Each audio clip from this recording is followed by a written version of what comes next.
Ignoré de tous jusqu'à ce qu'une princesse rebelle tombe follement amoureuse de lui. Cependant, une fois qu'il est devenu le plus fort, elle est devenue obsédée par son énorme... et se penche pour le remercier chaque nuit. L'histoire raconte la vie d'un jeune homme, Zénos, un guérisseur résidant dans le royaume de Herzat, connu depuis l'Antiquité comme la cité des guérisseurs. Cependant, il n'a pas été formé à l'hôpital royal et ne possède aucune licence pour exercer sa profession. Zénos travaille en secret, soignant les gens contre de modestes honoraires pour gagner sa vie. Il partage sa demeure avec une jeune fille, Lily, qui semble issue d'une famille aisée et aspire à devenir la future épouse de Zénos. Malgré son apparence plutôt pitoyable et son statut social très modeste, alors que Zénos était en visite à domicile, Lily préparait le dîner quand elle a découvert une jeune fille, Zofia, venue consulter Zénos. Elle lui a expliqué qu'il était en déplacement chez un patient et qu'elle devrait patienter jusqu'à son retour. Peu de temps après, une autre jeune fille, Linga, est arrivée et Lily lui a dit qu'il n'était pas là. En entrant dans la salle d'attente, elle fut surprise de voir Zofia, un peu plus tard, qui lui a conseillé de rentrer à la maison, chez elle, et Lily lui a dit qu'il n'était pas là et qu'elle devrait rejoindre les autres après avoir réparé la porte qu'elle avait cassée en entrant. Lily a continué à cuisiner, leur disant qu'elles dîneraient toutes ensemble dès l'arrivée de Zénos. Puis elle s'est souvenue qu'elle devait retirer le linge de l'étendage, alors elle leur a demandé de surveiller la marmite qui bouillait sur le feu. Après son départ, Loï et Linga se sont approchés de la marmite pour goûter le plat, et Loa fut tellement surprise par sa saveur exquise qu'elles n'ont pas pu s'arrêter de manger. Pendant ce temps, Lily ramassait le linge dehors quand, soudainement, elle a ressenti le besoin de faire une petite pause. Elle s'est allongée, a levé les yeux vers le ciel, les filles ont réalisé qu'elles étaient ardemment après avoir mangé le contenu de la marmite, et chacune a commencé à rejeter la faute sur les autres. Elles ont alors décidé de préparer un plat de remplacement pour remplir la marmite, et au moment où elles commençaient, elles furent surprises par le retour inattendu de Lily à un moment des plus opportuns.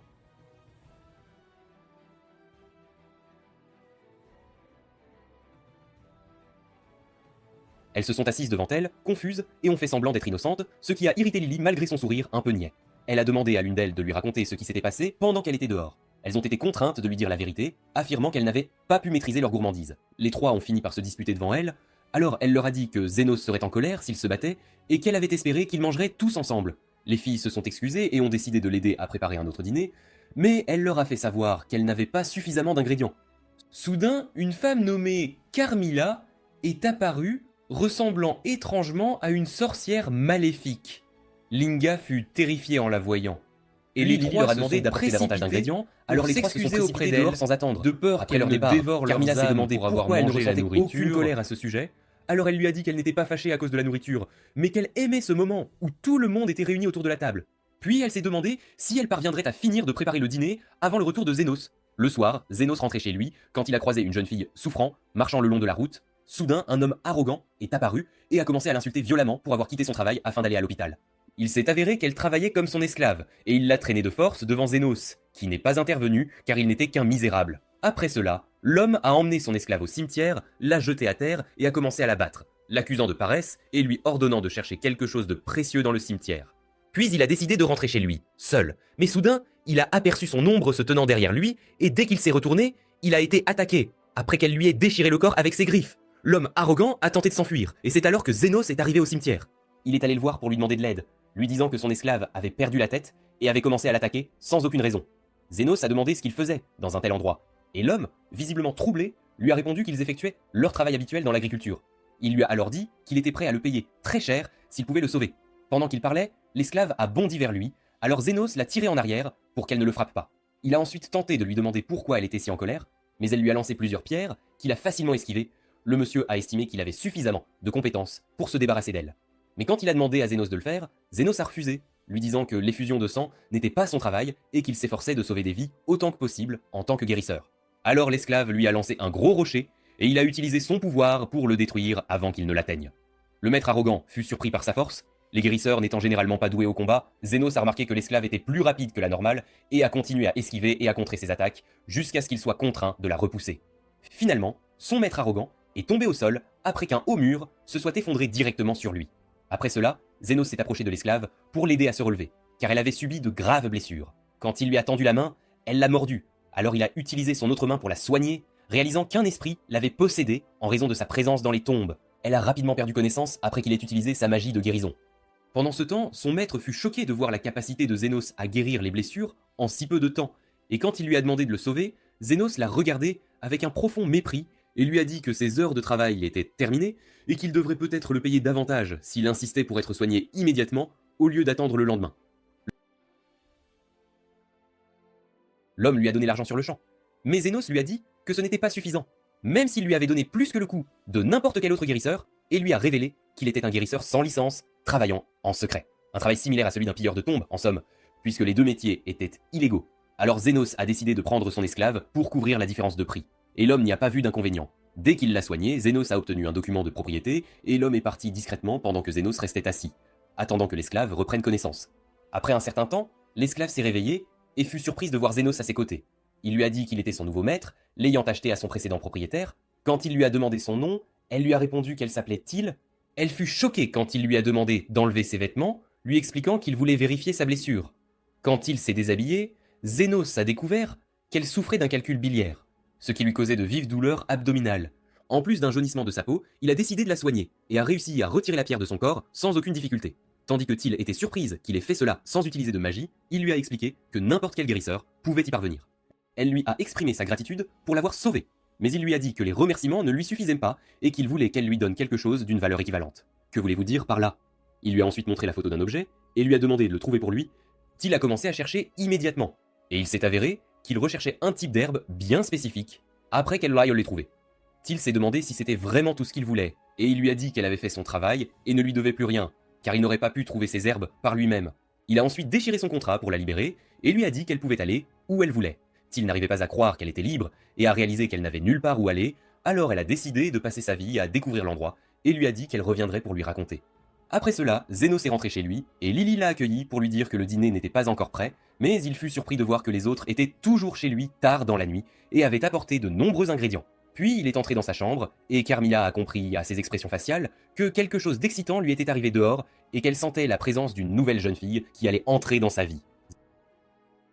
Zénos s'est souvenu du moment où le chef de son ancienne équipe, Aston, l'avait renvoyé, le jugeant un guérisseur inutile et utilisant une magie suspecte pour soigner les blessés, ce qui risquait de ternir la réputation de l'équipe devant les nobles et les rois. Il lui a donné une pièce d'or en guise de récompense, une somme que quelqu'un d'aussi humble que lui n'aurait jamais osé espérer obtenir. Zénos fut choqué à ce moment-là, car il pensait qu'ils étaient tous comme une famille et des amis, et que l'équipe était devenue plus forte grâce à ses efforts. Mais Aston s'est moqué de lui et lui a dit de ne pas s'attribuer le mérite, le traitant de fou d'avoir cru qu'ils étaient amis parce qu'il avait accepté de rejoindre l'équipe. Il lui a dit qu'il n'hésitait pas à utiliser les pauvres comme des pions et à s'en débarrasser une fois qu'il avait obtenu ce qu'il voulait.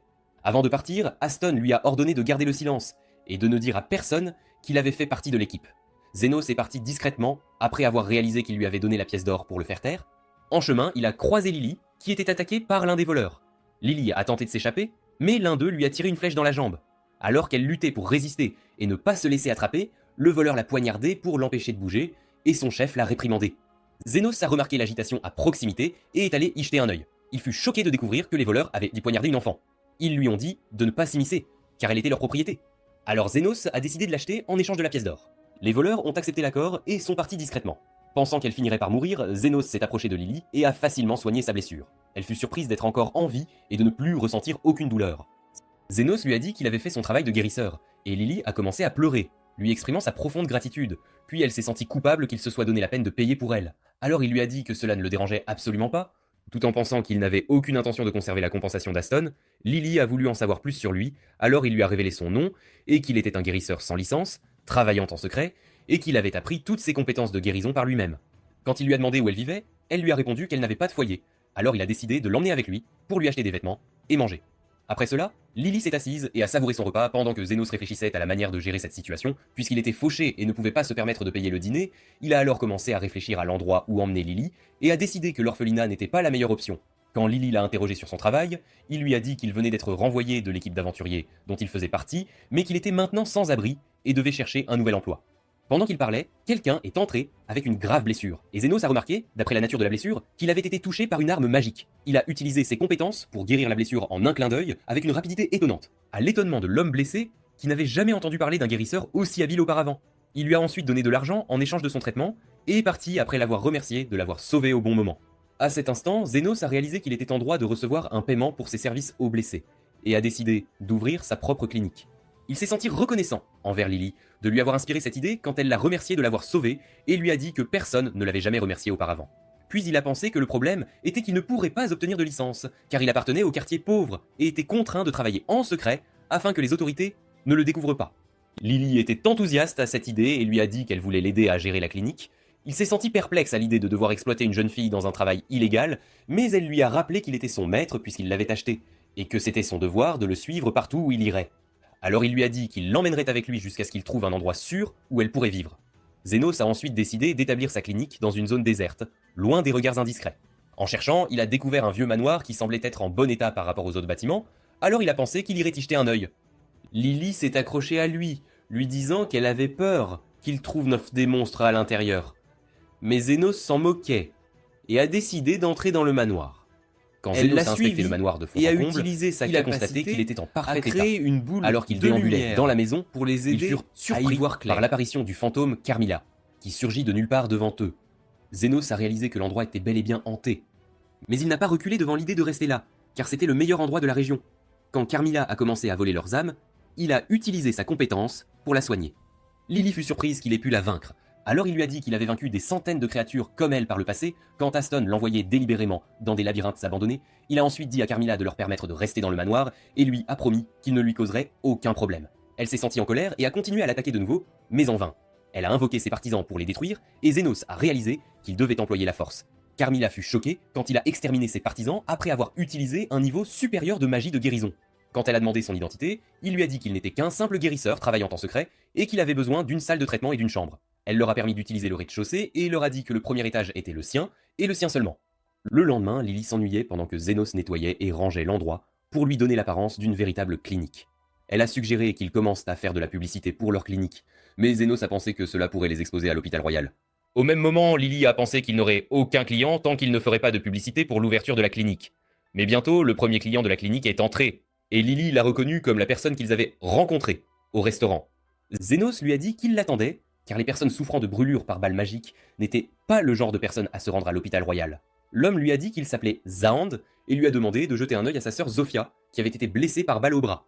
Dès qu'il l'a examinée, Zenos a constaté qu'elle avait été touchée par une balle magique contenant un poison spécial qui avait provoqué la nécrose des tissus de son bras. Il avait été utilisé Zofia comme cobaye par le passé pour produire ce type de balle. Seulement ses Zofia yeux, fut attristé quand sans il lui a aucun annoncé qu'il instrument. devait lui amputer le bras avant que le poison ne se propage dans tout son corps. Ils furent choqués quand Zenos leur a dit que l'opération coûterait 1 million de yens. Zofia fut impressionnée par son audace de demander une somme aussi importante à une figure aussi éminente qu'elle. C'est alors que Zenos a réalisé qu'elle était l'une des 3 leaders des bidonvilles qui volaient les marchands corrompus et donnaient l'argent aux pauvres.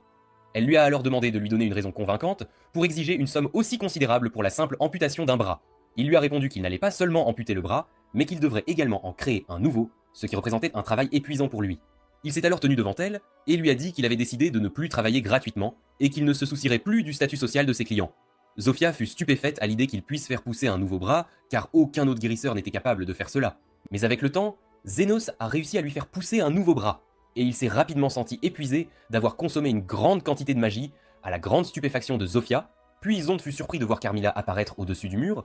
Alors il leur a dit qu'elle était sa colocataire, et que bien qu'elle semblât assoiffée de sang, elle était en réalité très gentille. Cela a impressionné Zofia, qui a décidé de lui envoyer ses partisans pour qu'il les soigne et n'a pas hésité à lui donner l'argent qu'il demandait. Au fil des jours, Lily était heureuse que la clinique soit devenue très connue et que de nombreux clients les visitent grâce à Zofia. Elle s'est alors demandé pourquoi les hommes lézards étaient blessés à plusieurs reprises. Et il a répondu qu'il y avait 3 types d'humanoïdes en conflit constant et qu'il y avait toujours une dispute entre eux. Pendant qu'il parlait, un groupe de loups-garous, accompagné de leur chef Linga, a fait irruption dans la clinique. Linga a exprimé son agacement envers les hommes lézards qui lui causaient constamment des problèmes, car c'était lui qui les soignait. Après avoir réalisé qu'il était un guérisseur très habile, elle a décidé de se débarrasser de lui afin que les hommes lézards n'aient là plus personne pour les soigner. Il lui a dit qu'il n'était qu'un simple guérisseur travaillant en secret quand il a utilisé une barrière protectrice pour l'arrêter. Il a ensuite demandé à Lily de se cacher dans la chambre, mais elle a ordonné à ses partisans de l'attaquer. Mais aucun d'eux n'a pu lui faire le moindre mal, ce qui l'a mise encore plus en colère. Et elle leur a ordonné de détruire le palais. Dès qu'ils ont commencé à détruire les meubles, Carmilla est apparue de nulle part et était sur le point de les anéantir tous. Mais Zenos l'a arrêté et lui a dit qu'ils avaient détruit sa partie du palais, le rez-de-chaussée. Et malgré cela, il ne voulait pas les détruire. Elle a décidé de retourner à son étage discrètement quand elle a réalisé qu'il avait raison. Tandis que Linga fut choquée par l'idée qu'il coexistait en harmonie avec un fantôme, elle n'a eu d'autre choix que de s'excuser auprès de lui et de le supplier d'épargner sa vie. Elle lui a dit que les loups-garous craignent naturellement les êtres supérieurs à eux-mêmes. Comme les fantômes et les vampires, et ce qui la terrifiait, c'était qu'il en contrôlait un. Il lui a répondu qu'il ne contrôlait pas Carmilla, mais elle ne l'a pas écouté et a ordonné à ses partisans de s'incliner devant lui. Un mois plus tard, l'un des partisans de Loi est venu le voir et lui a dit qu'elle voulait lui parler. Zénos a fini par rencontrer les leaders des 3 bidonvilles et ils sont devenus ses clients après que sa réputation se soit répandue parmi eux grâce à son habileté. Zénos était curieux de demander aux partisans si sa chef était du genre à pouvoir lui parler, alors il lui a dit qu'elle possédait à la fois sagesse et, quand Zénos a pensé qu'elle n'était pas venue le voir elle-même, il lui a expliqué qu'il ne ferait pas venir la chef dans un endroit fréquenté par les hommes lézards et les loups-garous et qu'elle souffrait d'une douleur si intense qu'elle était incapable de bouger. Zénos a décidé de l'accompagner chez elle pour l'examiner lui-même. Quand il est arrivé chez Loa, il l'a trouvée assise sur son trône, l'attendant. Elle lui a dit qu'elle l'avait cherché elle-même après avoir beaucoup entendu parler de lui par d'autres races. Il s'est senti en colère que des nouvelles à son sujet se répandent dans les quartiers pauvres. Elle lui a ensuite demandé s'il pouvait découvrir pourquoi elle était incapable de bouger de son siège, et il a réalisé qu'elle avait l'intention de le tester. Il s'est approché d'elle et a utilisé son pouvoir pour examiner son corps de l'intérieur, n'ayant trouvé aucune blessure externe. Loa fut surprise par sa capacité à faire cela, contrairement aux autres guérisseurs. Puis Zénos a trouvé une grosseur au milieu de son estomac. Elle lui a dit que c'était une pierre magique équipée de mana et d'un sort d'explosion, et qu'elle l'avait mangée en pensant que c'était une boule de riz. Il était en colère qu'elle l'ait convoqué pour une affaire si insignifiante et lui dit qu'elle n'avait pas besoin de son aide, qu'elle s'en débarrasserait avec le temps. Avant qu'il ne parte, elle lui révéla qu'elle en avait mâché une partie, la rendant explosive, et qu'elle voulait s'en défaire avant de mourir à tout instant. Elle craignait de bouger, alors elle lui demanda ce qu'elle pouvait attendre de lui. Elle lui dit ensuite qu'elle voulait lui léguer toute sa fortune. Elle ajouta que si elle mourait, ce serait la fin de la vie pour son espèce. Les orques des bidonvilles, elle préférait donc donner sa richesse à quelqu'un qui saurait l'utiliser. Elle lui remit alors une clé précieuse, et il décida de l'aider. Il utilisa son scalpel magique pour lui ouvrir l'estomac et retirer la pierre. Loa fut stupéfaite qu'il ait réussi à la retirer si facilement, et quand Zénos la regarda, elle explosa. Mais il était indemne, ce qui impressionna tout le monde. Puis il lui rendit sa clé et commença à partir, lui disant qu'il ne demandait rien de plus que ce qu'il méritait pour ses efforts. Elle avoua aimer sa personnalité et lui dit de venir la voir s'il avait besoin d'aide. Quelques jours plus tard, Zénos remarqua que Lily était rancunière. Et quand il lui demanda pourquoi, elle lui répondit qu'elle était contrariée que les 3 chefs des bidonvilles continuent de leur rendre visite, même s'ils n'étaient maints et pas malades. Zénos pensa qu'il s'ennuyait peut-être. Mais il fut surpris quand Carmilla apparut derrière lui pour lui dire que la raison était probablement qu'ils étaient tombés amoureux de lui. Il ne se souciait pas de ce qu'elle disait et lui répondit qu'il n'était qu'un guérisseur sans licence, sans rien de spécial. Elle dit avoir découvert cela en observant leur façon de le regarder. Elle ajouta sarcastiquement que ce n'était qu'une question de temps avant que les 3 factions ne déclenche une guerre pour lui. Tandis que Lily se sentait frustrée d'être une enfant, moins attirante qu'elle, et impuissante face à cela. À midi, Zénos fut surpris par leur arrivée, et ils lui dirent que chacun d'eux avait l'intention de faire la guerre aux autres factions, et l'invitèrent à rejoindre la leur.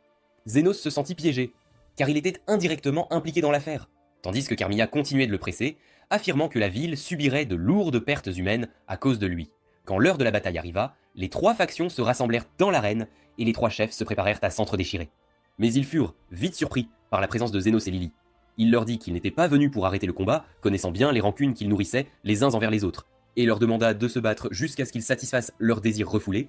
Satisfaits de son approbation, ils décidèrent de se battre à mort, le vainqueur étant celui qui quitterait l'arène vivant. Zofia attaqua Linga, mais elle réussit à l'esquiver à temps. Puis Loï intervint pour la surprendre par derrière. Mais elle était consciente de ses mouvements. Les 3 continuèrent de se battre jusqu'à ce qu'une guerre majeure éclate entre leurs partisans des 3 factions.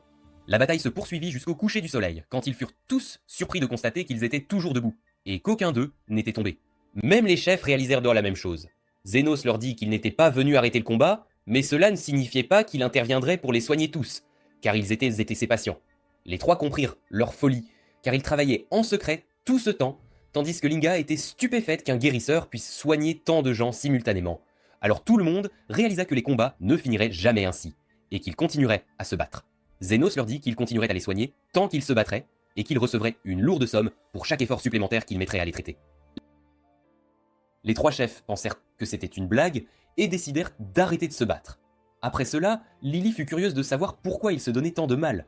Alors il lui expliqua que son professeur lui avait dit qu'un guérisseur de 3e classe soigne les blessures, un de 2e classe soigne la personne entière, tandis qu'un de 1re classe peut réparer le monde et l'améliorer. Il ajouta qu'il se considérait toujours comme un guérisseur de 3e classe, mais qu'il voulait améliorer les conditions dans les quartiers pauvres d'une manière ou d'une autre. Et il ne voulait pas perdre ses clients à cause de disputes de factions. Lily réalisa qu'il voulait que tout le monde s'entende pour qu'il y ait moins de blessures et moins de patients. Alors elle lui prit la main et lui dit qu'elle l'aimait. Puis elle fut surprise qu'il allait vraiment leur prendre de l'argent avant de partir. Il lui expliqua que soigner tant de gens à la fois demandait beaucoup d'efforts et qu'il ne le ferait pas gratuitement, même s'il était sûr que Carmilla serait en colère, car il n'y avait eu aucune perte de vie. Après plusieurs jours, la nouvelle se répandit que le conflit entre les 3 factions des bidonvilles s'était apaisé, atteignant les chevaliers royaux. Le commandant convoqua l'adjointe Krishna et la chargea d'enquêter sur l'affaire. Car le calme dans les bidonvilles était préjudiciable à la hiérarchie du royaume. Ils pensèrent alors que lorsque les conflits parmi les pauvres s'apaiseraient, ils s'uniraient et représenteraient une menace pour la classe moyenne et les aristocrates. Le commandant lui dit qu'une tierce partie était intervenue pour résoudre le conflit entre les factions. Krishna ne pouvait concevoir l'idée que quelqu'un soit capable de contrôler les 3 chefs, mais elle jura de prendre l'affaire en main et d'arrêter la personne qui avait stabilisé la situation dans les bidonvilles. D'autre part, Zénos souffrait de symptômes de rhume et se retrouva entouré des 3 chefs qui voulaient prendre soin de lui de manière excessive. Quand Lily réalisa qu'elle n'avait aucune chance contre eux, elle décida d'aller préparer du thé. Il leur dit de ne pas exagérer, que ce n'était qu'un éternuement, et leur demanda de se taire pour qu'ils puissent soigner Zonde. Puis Zofia lui raconta qu'elle avait été blessée hier après un affrontement avec l'un des chevaliers royaux. Zénos remarqua qu'ils avaient subi des blessures similaires par le passé et lui dit qu'elle avait eu sa première blessure en tentant de s'introduire dans le palais d'un noble, tandis que Zan lui raconta que son bras avait été arraché par une balle d'une femme folle, surnommée Fleur de Fer, l'adjointe des chevaliers royaux. Carmilla le prévint sarcastiquement de ne pas essayer d'attirer son attention comme il l'avait fait avec les autres, de peur que la situation ne devienne dangereuse. Il pensa que c'était impossible, car les chevaliers royaux n'avaient aucune raison de se soucier d'un guérisseur secret inutile comme lui. Chat! Après cela, Lily prépara le déjeuner pour tous, et ils s'assirent pour manger ensemble, tandis que Carmilla décida de monter dans sa chambre à l'étage, et dit à Zénos qu'il était probablement la seule personne dans toute la capitale royale capable d'unir les chefs des bidonvilles. Zénos espérait que cela n'entraînerait pas un jour des visiteurs ennuyeux à sa clinique. Le soir, Krishna arriva incognito dans les bidonvilles et fut surprise de voir tout le monde s'entendre. Elle alla demander à l'un d'eux ce qui se passait, mais il refusa de lui parler car il ne l'avait jamais vu auparavant. Et la personne responsable de la stabilisation de la situation ne voulait pas trop se faire remarquer. Elle sortit son arme et le força à parler. Mais il insista sur ses mots et refusa de lui révéler l'identité de Zénos car tout le monde lui devait beaucoup. Quand il vit Zofia et Zone à proximité, il les appela bruyamment, forçant Krishna à fuir rapidement. Puis elle se souvint des frères dès qu'elle les vit et qu'ils étaient censés souffrir de blessures incurables. Alors qu'elle s'enfuyait, elle s'arrêta soudain en réalisant qu'elle s'était perdue. Pendant ce temps, Zénos souffrait de tremblements. Puis il trouva Krishna, entrant dans sa clinique pour lui demander de la guider vers les bidonvilles. Lily les rejoignit, et quand elle lui demanda si c'était une nouvelle patiente, Krishna réalisa qu'il était la personne qu'elle cherchait. Elle pointa son arme sur lui et lui dit qu'elle lui devait une dette de gratitude, même si ce n'était qu'une coïncidence. Puis elle tira une balle de gaz directement sur lui, choquant Lily. Il s'avéra que Krishna enquêtait sur les récentes disparitions d'enfants et pensait que Zénos avait kidnappé Lily et la forçait à vivre avec lui et à l'exploiter. Elle exprima son admiration pour son idée d'établir un quartier général dans un quartier abandonné afin que personne ne le découvre. Lily lui dit qu'il ne l'avait pas kidnappé, mais l'avait sauvé et qu'elle avait été trop rapide à le juger. Krishna réalisa qu'elle avait commis une erreur en tirant une balle destinée à capturer des suspects sans résistance, et qu'il pourrait être dans le coma pendant des heures, mais elle fut vite surprise quand il lui parla pour lui dire qu'elle manquait de précision en visant ses armes. Surprise, espèce de salope. Krishna s'excusa d'avoir jugé trop vite, mais il n'en fut pas contrarié et lui dit qu'il avait utilisé un peu de sa magie défensive pour la contrer. Elle ne pouvait pas comprendre cela, car ses balles étaient trop puissantes pour être contrées par une magie défensive ordinaire. Elle s'approcha de lui et constata qu'il était effectivement indemne, et elle réalisa que beaucoup de choses incroyables s'étaient reproduites ce jour-là. Elle se demanda s'il était un célèbre sorcier qui s'était consacré à la maîtrise de la magie défensive. Quand il le nia, elle le prévint que personne ne pouvait tromper sa perspicacité. Quand elle lui dit son nom et ce qu'elle faisait, il réalisa qu'elle n'appartenait pas au bidonville, puis elle le surprit en lui proposant de partager ses enquêtes avec lui. Zénos n'eut d'autre choix que de placer un panneau d'avis au-dessus de la clinique, afin que les chefs ne s'approchent pas des lieux pour le moment. Puis il s'assit pour parler à Krishna, qui lui dit qu'elle avait été chargée d'une mission secrète pour arrêter quelqu'un. Il fut surpris qu'elle lui révèle un secret si facilement, mais elle voulait le convaincre de coopérer avec elle, même si cela impliquait de partager quelques détails. Quand il lui dit qu'il n'avait aucune intention de coopérer, elle lui répondit que c'était le devoir de tout citoyen vivant dans le royaume. Il voulut connaître l'identité de la personne qu'elle cherchait, et fut choqué d'apprendre qu'elle le cherchait en fait lui. La personne qui avait mis fin au conflit entre les 3 factions des bidonvilles. Il se sentit en colère en voyant Carmilla debout derrière elle, essayant d'étouffer son rire. Krishna ajouta qu'elle n'avait pas réussi à obtenir d'informations sur cette personne auprès des sous-humains, ce qui lui fit réaliser qu'il était habile à contrôler son entourage et pourrait être un serviteur des démons. Elle lui dit que cette personne pourrait ne pas vouloir attirer l'attention sur elle-même et suggéra de le laisser tranquille. Krishna soupçonna qu'il connaissait le médiateur, ce qui le troubla, et lui dit qu'il suivait juste son intuition. Elle lui répondit que cette personne pourrait représenter une menace pour tout le royaume avec le temps et devait être dissuadée. Lily lui dit que c'était quelqu'un qui n'aimait pas voir les gens souffrir, malgré son obsession pour l'argent. Quand Krishna lui demanda si elle connaissait le courtier, elle se reprit vite et le nia. Puis Zénos lui dit qu'il lui montrerait le chemin du retour vers les vivants, mais elle sentit qu'il voulait qu'elle parte pour une raison. Elle décida de partir discrètement, et en s'en allant, ses yeux tombèrent sur son lit. Il lui dit que c'était un lit d'appoint dont il voulait se débarrasser, et il finit par le lui donner après qu'elle lui ait demandé de le laisser l'utiliser et de rester là pour être proche des quartiers pauvres. Elle le paierait pour son séjour. Après cela, Lily lui servit du thé, se sentant rancunière, puis s'approcha de Zénos et lui demanda de lui caresser la tête, comme d'habitude. Que veux-tu dire par là ? Il fut surpris par son comportement. Mais Carmilla lui dit qu'elle était jalouse de Krishna et voulait la surpasser d'une manière ou d'une autre. Zénos finit par recevoir une attention excessive de Lily, tandis que Krishna ne s'en souciait pas, ce qui la rendait rancunière. Cependant, avec le temps, elle s'endormit, et il dut la porter jusqu'à son lit. Quand il revint vers Krishna, elle l'interrogea sur Lily, et voulut connaître les marchands d'esclaves qu'il avait capturés. Mais il n'avait aucune idée de qui ils étaient. Elle réalisa que les quartiers pauvres étaient devenus un foyer de trafic d'enfants. Quand elle l'interrogea à nouveau sur son identité, il nia, affirmant n'être qu'un magicien professionnel ayant maîtrisé l'art de la magie défensive. Elle lui dit qu'il était impossible pour des guérisseurs ordinaires de réaliser des greffes de bras et qu'il devait être un saint ou quelqu'un de l'élite. Quand elle lui raconta ce qui s'était passé entre elle et Zofia, il réalisa que c'était elle qui lui avait causé sa blessure et il voulut savoir pourquoi elle se sentait si menacée par les bidonvilles. Elle répondit que quelqu'un avait causé la mort de sa mère. Krishna commença à lui raconter que sa mère était une femme gentille qui visitait les bidonvilles chaque jour pour nourrir les affamés. Et un jour, elle leur revint, sous forme de cadavre. Il s'avéra que quelqu'un l'avait tuée pour lui voler sa bague de mariage. Depuis lors, Krishna a ressenti de la colère face à la fin tragique de sa mère, malgré qu'elle en ait sauvé beaucoup, et a décidé de devenir une héroïne invincible, capable de rendre justice aux criminels des bidonvilles afin que personne d'autre ne subisse le même sort.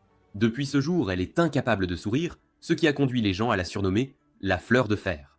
Le lendemain, Krishna partit pour commencer ses enquêtes.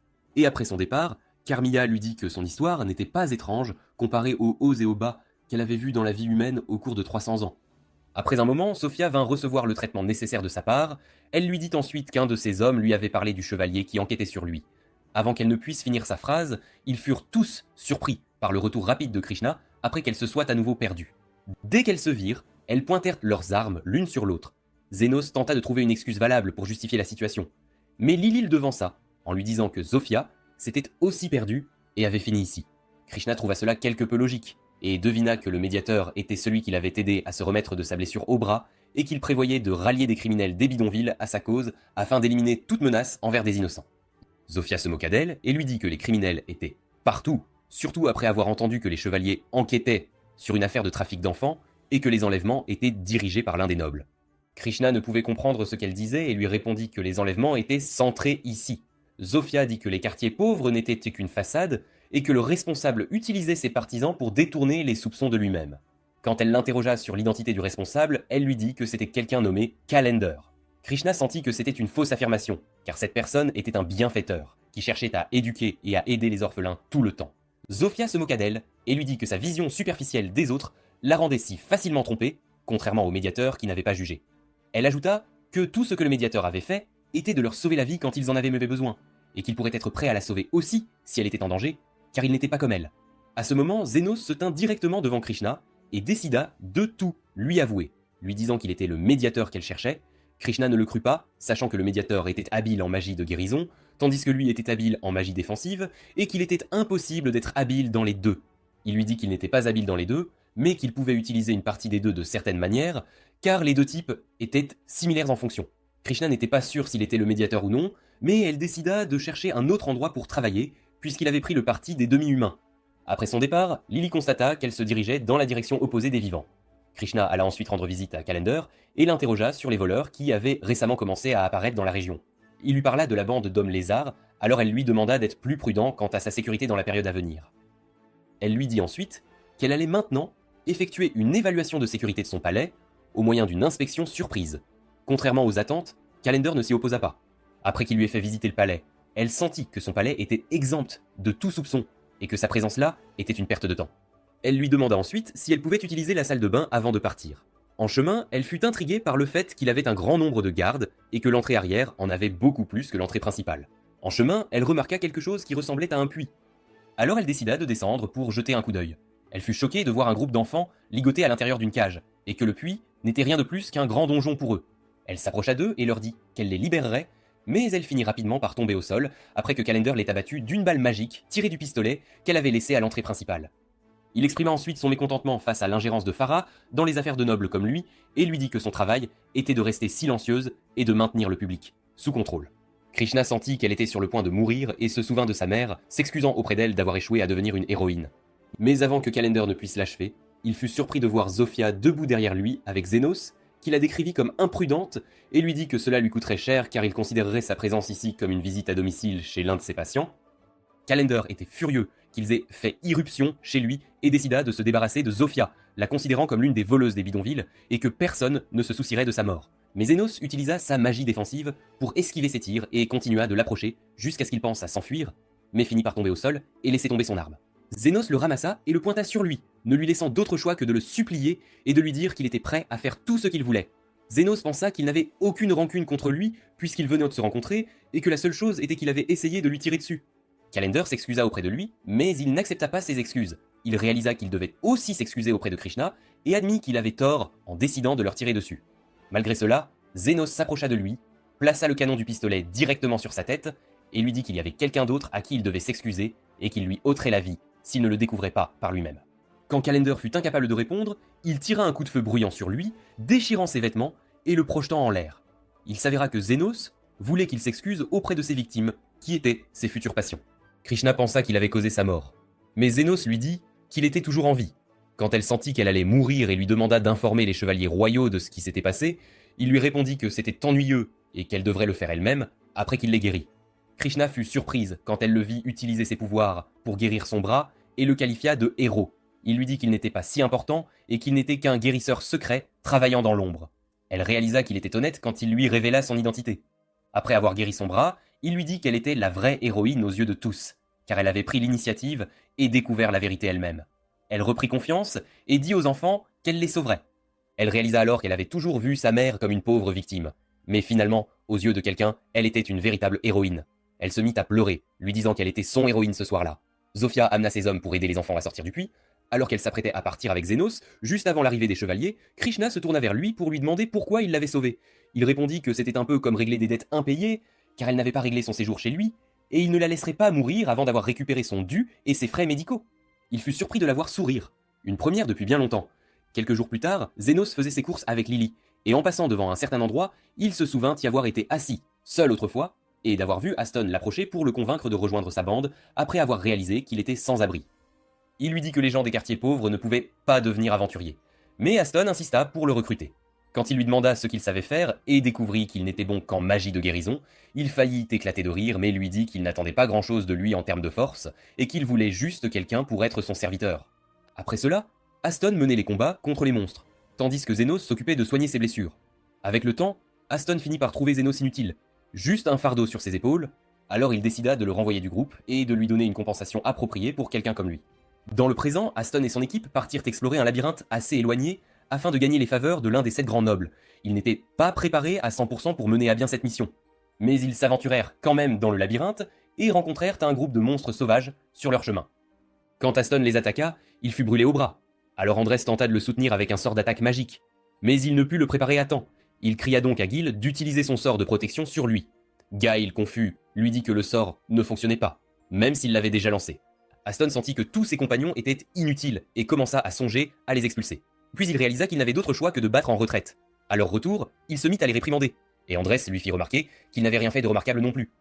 Gaël réalisa alors que Zenos était le véritable responsable du succès de leur mission d'aventurier, car il les avait soignés sans relâche. Mais Aston refusa d'admettre la vérité et songea à engager un autre guérisseur, de rang supérieur au sien. 10 jours plus tard, il recruta une guérisseuse nommée Eumen et retourna avec ses compagnons au labyrinthe. Il lui dit de prouver qu'elle était digne de rejoindre son équipe, et elle lui répondit de ne pas baisser ses attentes, car elle avait l'habitude de soigner les gens dans la capitale royale et possédait par pur hasard une licence d'aventurière. Elle ajouta que la raison pour laquelle elle les avait rejoints était qu'elle voulait savoir comment ils parvenaient à sortir de leur bataille sans une seule égratignure, et elle se demandait pourquoi ils avaient ni besoin du soutien d'une guérisseuse médiocre comme elle. Il se sentit confus avant de lui dire qu'il traversait diverses circonstances. Jill lui demanda ensuite des nouvelles de son amie Yuma, blessée lors de la mission précédente.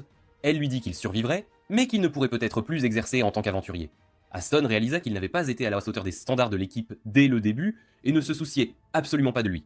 Il lui dit ensuite qu'ils étaient sur le point d'entrer pour tuer les renards de feu à l'intérieur, car la mission exigeait d'obtenir des fourrures de renards et de les présenter à Lord Fennel, pour les offrir à sa fille. Quand ils pénétrèrent dans le labyrinthe, ils furent surpris de constater que les renards leur avaient tendu un piège cette fois-ci. Il les attaqua immédiatement et contraria leurs attaques enflammées.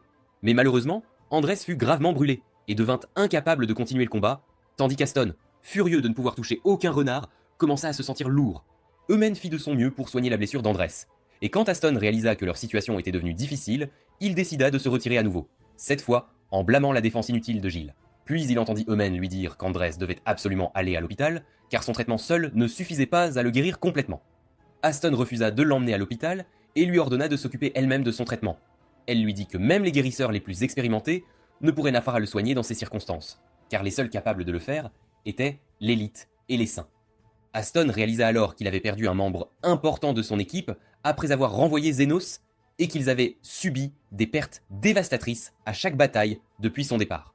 Malgré cela, son esprit refusait de croire qu'une crapule comme lui était le membre le plus important de l'équipe, et il se convainquit qu'il réfléchissait trop. Après cela, Aston reçut un message de Fennel exprimant son mécontentement envers son équipe inutile et leur ordonnant de partir et de ne plus jamais croiser son chemin. Aston supplia l'un de ses subordonnés de le laisser lui parler directement, mais il refusa catégoriquement et leur dit que l'anniversaire de sa fille était déjà passé. Il ajouta que la déception du Seigneur n'était pas seulement due à leur échec à chasser les renards, mais aussi parce qu'ils n'avaient pas admis que la tâche dépassait leurs capacités et l'avaient finalement accepté. Aston pensa que personne ne refuserait une telle opportunité de se rapprocher d'un noble. Il tenta ensuite de trouver des excuses pour sauver la face et dit à ses partisans qu'il y avait un traître parmi eux, Zenos, qui avait entravé leur progression. Il se reprit alors, ayant oublié qu'il ne voulait pas mentionner son nom afin que personne ne sache que quelqu'un des bidonvilles faisait partie de son équipe. Il supplia simplement Fennel de lui accorder une autre chance. Quand son subordonné lui demanda ce que son équipe délabrée pouvait bien faire, il promit de recruter de nouveaux membres. De retour au quartier général de son équipe, Aston décida de faire revenir Zenos, persuadé qu'il serait impatient de réintégrer le groupe.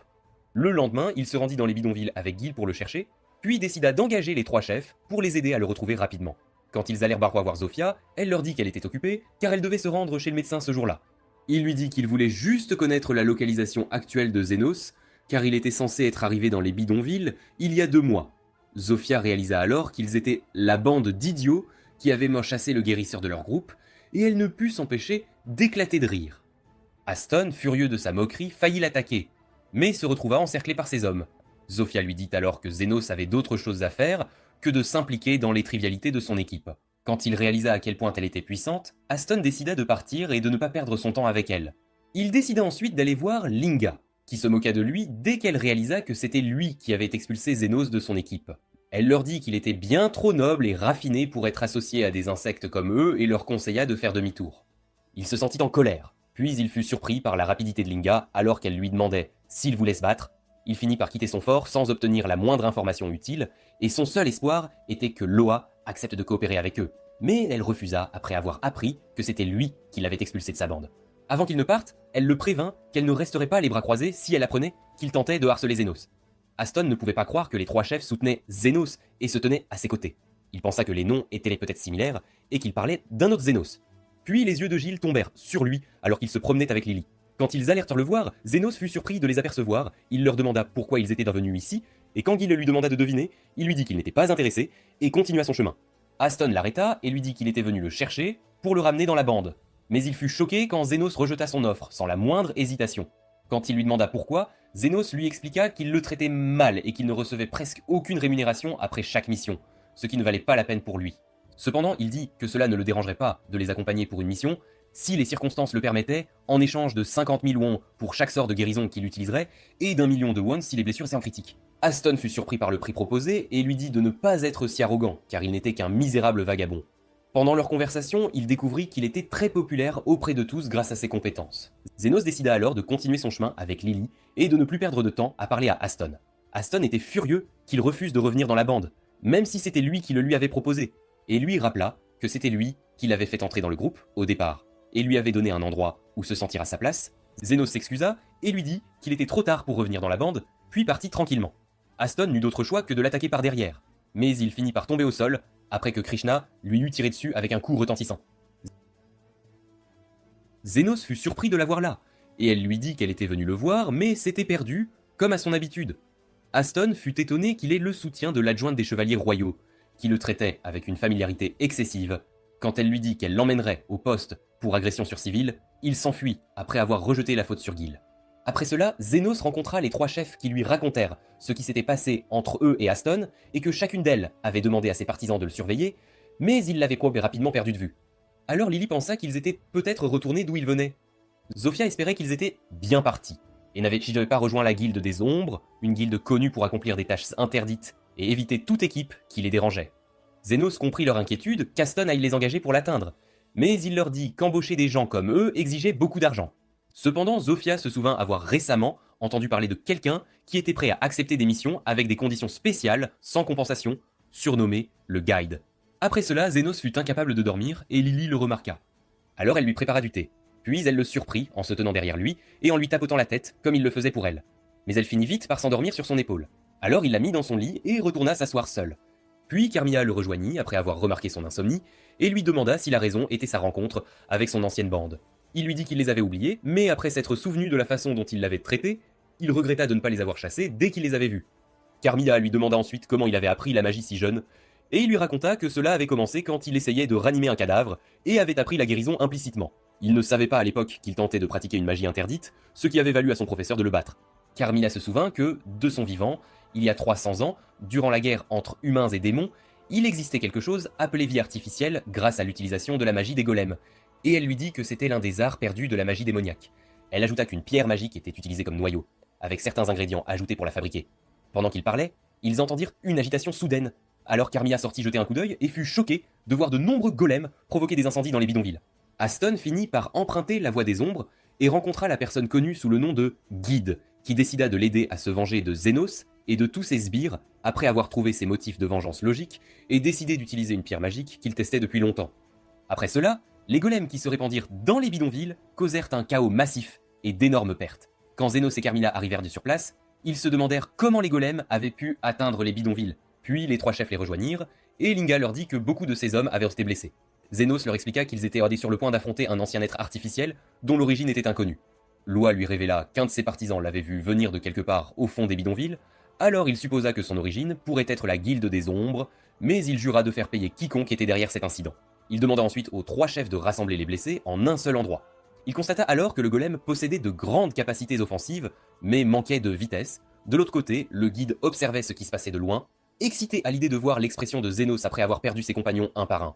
Après cela, Zénos utilisa sa capacité de guérison à grande échelle pour soigner tous les blessés en même temps et leur ordonna de quitter les lieux dès qu'ils seraient molles et capables de bouger. Pendant qu'il travaillait, Carmilla remarqua sa détresse et il lui dit qu'il était encore éveillé tard dans la nuit et qu'il devait soigner des centaines de blessés sans aucune garantie d'être rémunéré pour son dur labeur. Il s'inquiétait aussi pour Lily, qui dormait encore à la maison. Le guide fut surpris de voir à quel point Zénos était puissant pour soigner les blessés et pensa qu'il pourrait bien surpasser l'élite. Il devint excité à l'idée de découvrir comment il parviendrait à arrêter le golem et à sauver tout le monde. Le temps passant, Zénos finit de soigner tout le monde et commença à réfléchir à la manière de gérer le golem et à se demander s'il retournerait d'où il venait une fois qu'il s'ennuierait. Carmilla lui dit que le golem ne s'arrêterait pas à moins d'avoir accompli ce que son maître lui avait ordonné de faire, et elle supposa qu'il avait été chargé de détruire complètement les bidonvilles. Zénos était frustré car il ne s'arrêterait pas de lui-même, tandis que Carmilla continuait de se demander comment quelqu'un avait pu obtenir une pierre magique pure et réussir à créer un golem. Elle ajouta que ces pierres se trouvaient principalement dans l'extrême sud, là où se dressait autrefois le palais du roi démon. Zénos décida de ne pas perdre de temps à réfléchir, et d'aller détruire le golem. Les 3 chefs décidèrent de l'accompagner. Quand Carmilla demanda comment le détruire, elle lui dit qu'il devait anéantir la pierre magique qui formait son noyau. Il pensa qu'il ne pourrait pas vendre la pierre s'il la détruisait, mais il donna la priorité à sauver tout le monde. Puis les chefs l'attaquèrent tous en même temps, tandis que Zénos les soutenait avec ses capacités magiques. Pendant le combat, Zénos se rappela qu'il devait rester près d'eux pour pouvoir utiliser sa magie sur eux. Le golem continua de les attaquer et de régénérer son corps chaque fois qu'il était endommagé, jusqu'à ce que Zénos réalise qu'il lui fallait un certain temps pour se régénérer. Alors il demanda aux filles d'attaquer ses 2 jambes simultanément. Après avoir suivi ses instructions, elles furent mues surprises de voir que le golem était sur le point de tomber sur un petit enfant. Zénos se précipita vers lui mais ne put l'atteindre à temps. Cependant, la chance était du côté de l'enfant, car elle fut indemne après que le golem soit tombé sur le bâtiment voisin. D'un autre côté, le guide fut impressionné par les capacités de Zénos, et décida qu'il était temps de commencer à utiliser toute la puissance du golem. Quand Zénos examina le golem, il fut surpris de sentir un être vivant à l'intérieur, et la première chose qui lui vint à l'esprit fut qu'Aston contrôlait le golem. Il s'avéra que le guide avait fusionné la pierre magique avec Aston pour créer la vie à l'intérieur, car la pierre manquait de beaucoup d'éléments pour produire un nouveau noyau, et il avait réussi à convaincre Aston de fusionner la pierre en lui, car il l'aiderait à accomplir sa vengeance. Puis il fut excité de voir ce que Zénos ferait après avoir été contraint de se débarrasser de la personne qu'il avait précédemment sauvée des bidonvilles pour détruire la pierre. Zénos demanda alors à ses compagnons de partir et leur dit qu'il finirait le travail lui-même. Puis il se souvint de ce que son professeur lui avait dit auparavant, que les guérisseurs ne devaient pas s'engager dans le combat afin de pouvoir se concentrer sur le soutien de leurs compagnons. Puis il trouva Carmilla sur le chemin du retour avant le lever du soleil et lui dit qu'il la suivrait dans quelques minutes. Puis il commença à parler à Aston et lui dit qu'il était étrange que quelqu'un d'aussi agaçant et égoïste que lui essaie de sauver un enfant lors de leur première rencontre, mais il se souvint de ce que Gale lui avait dit auparavant, que la raison de son obsession pour l'argent et le pouvoir était que sa jeune sœur était morte parce qu'il n'avait pas pu payer son traitement, et il se demanda s'il le lui avait mentionné quand il était petit. Alors il décida de le sauver.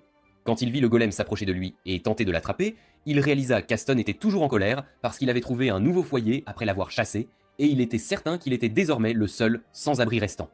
Le golem commença à l'attaquer, alors il invoqua son scalpel et lui arracha les bras, puis visa son attaque directement sur son cœur.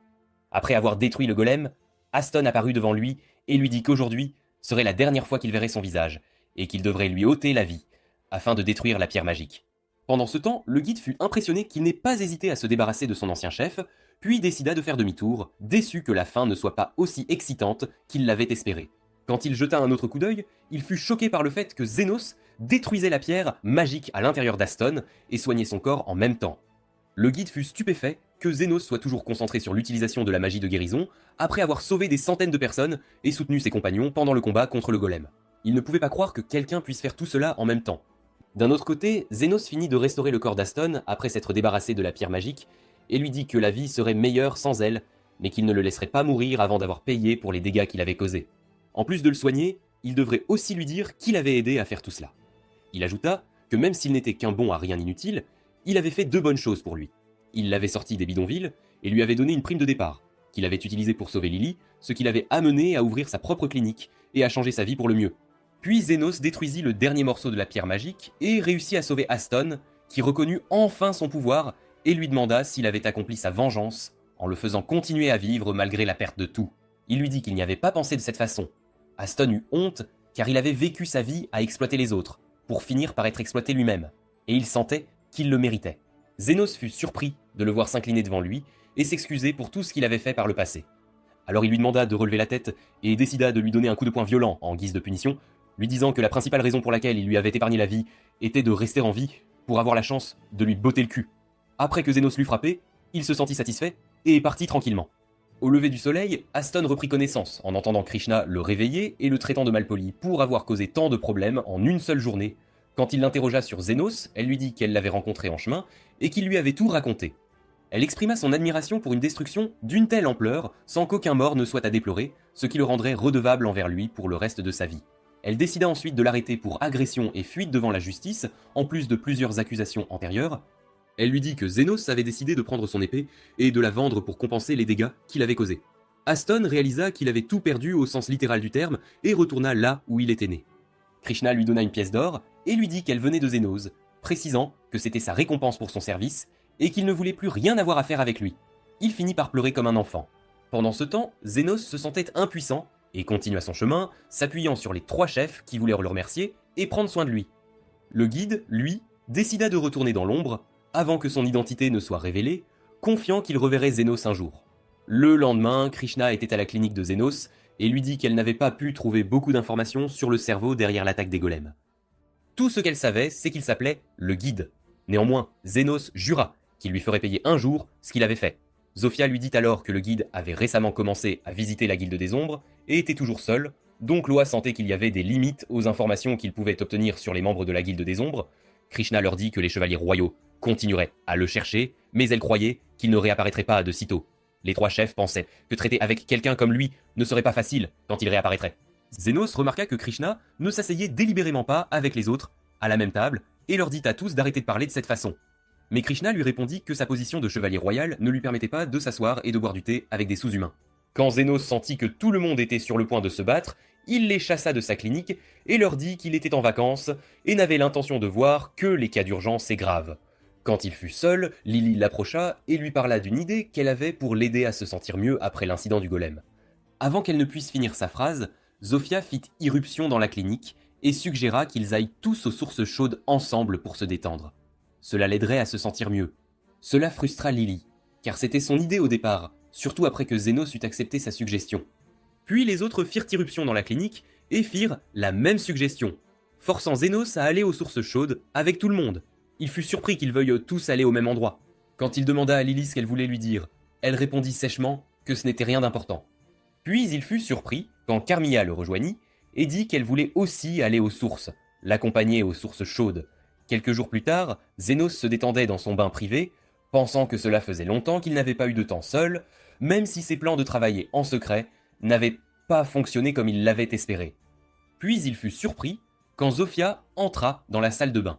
Il lui dit que c'était une salle de bain pour hommes seulement, mais elle s'en moqua et lui dit qu'elle avait mis un panneau interdisant à quiconque d'entrer pour le moment. Puis elle s'assit à côté de lui et lui dit que Zondé, ses partisans, la trouvaient différente ces derniers temps.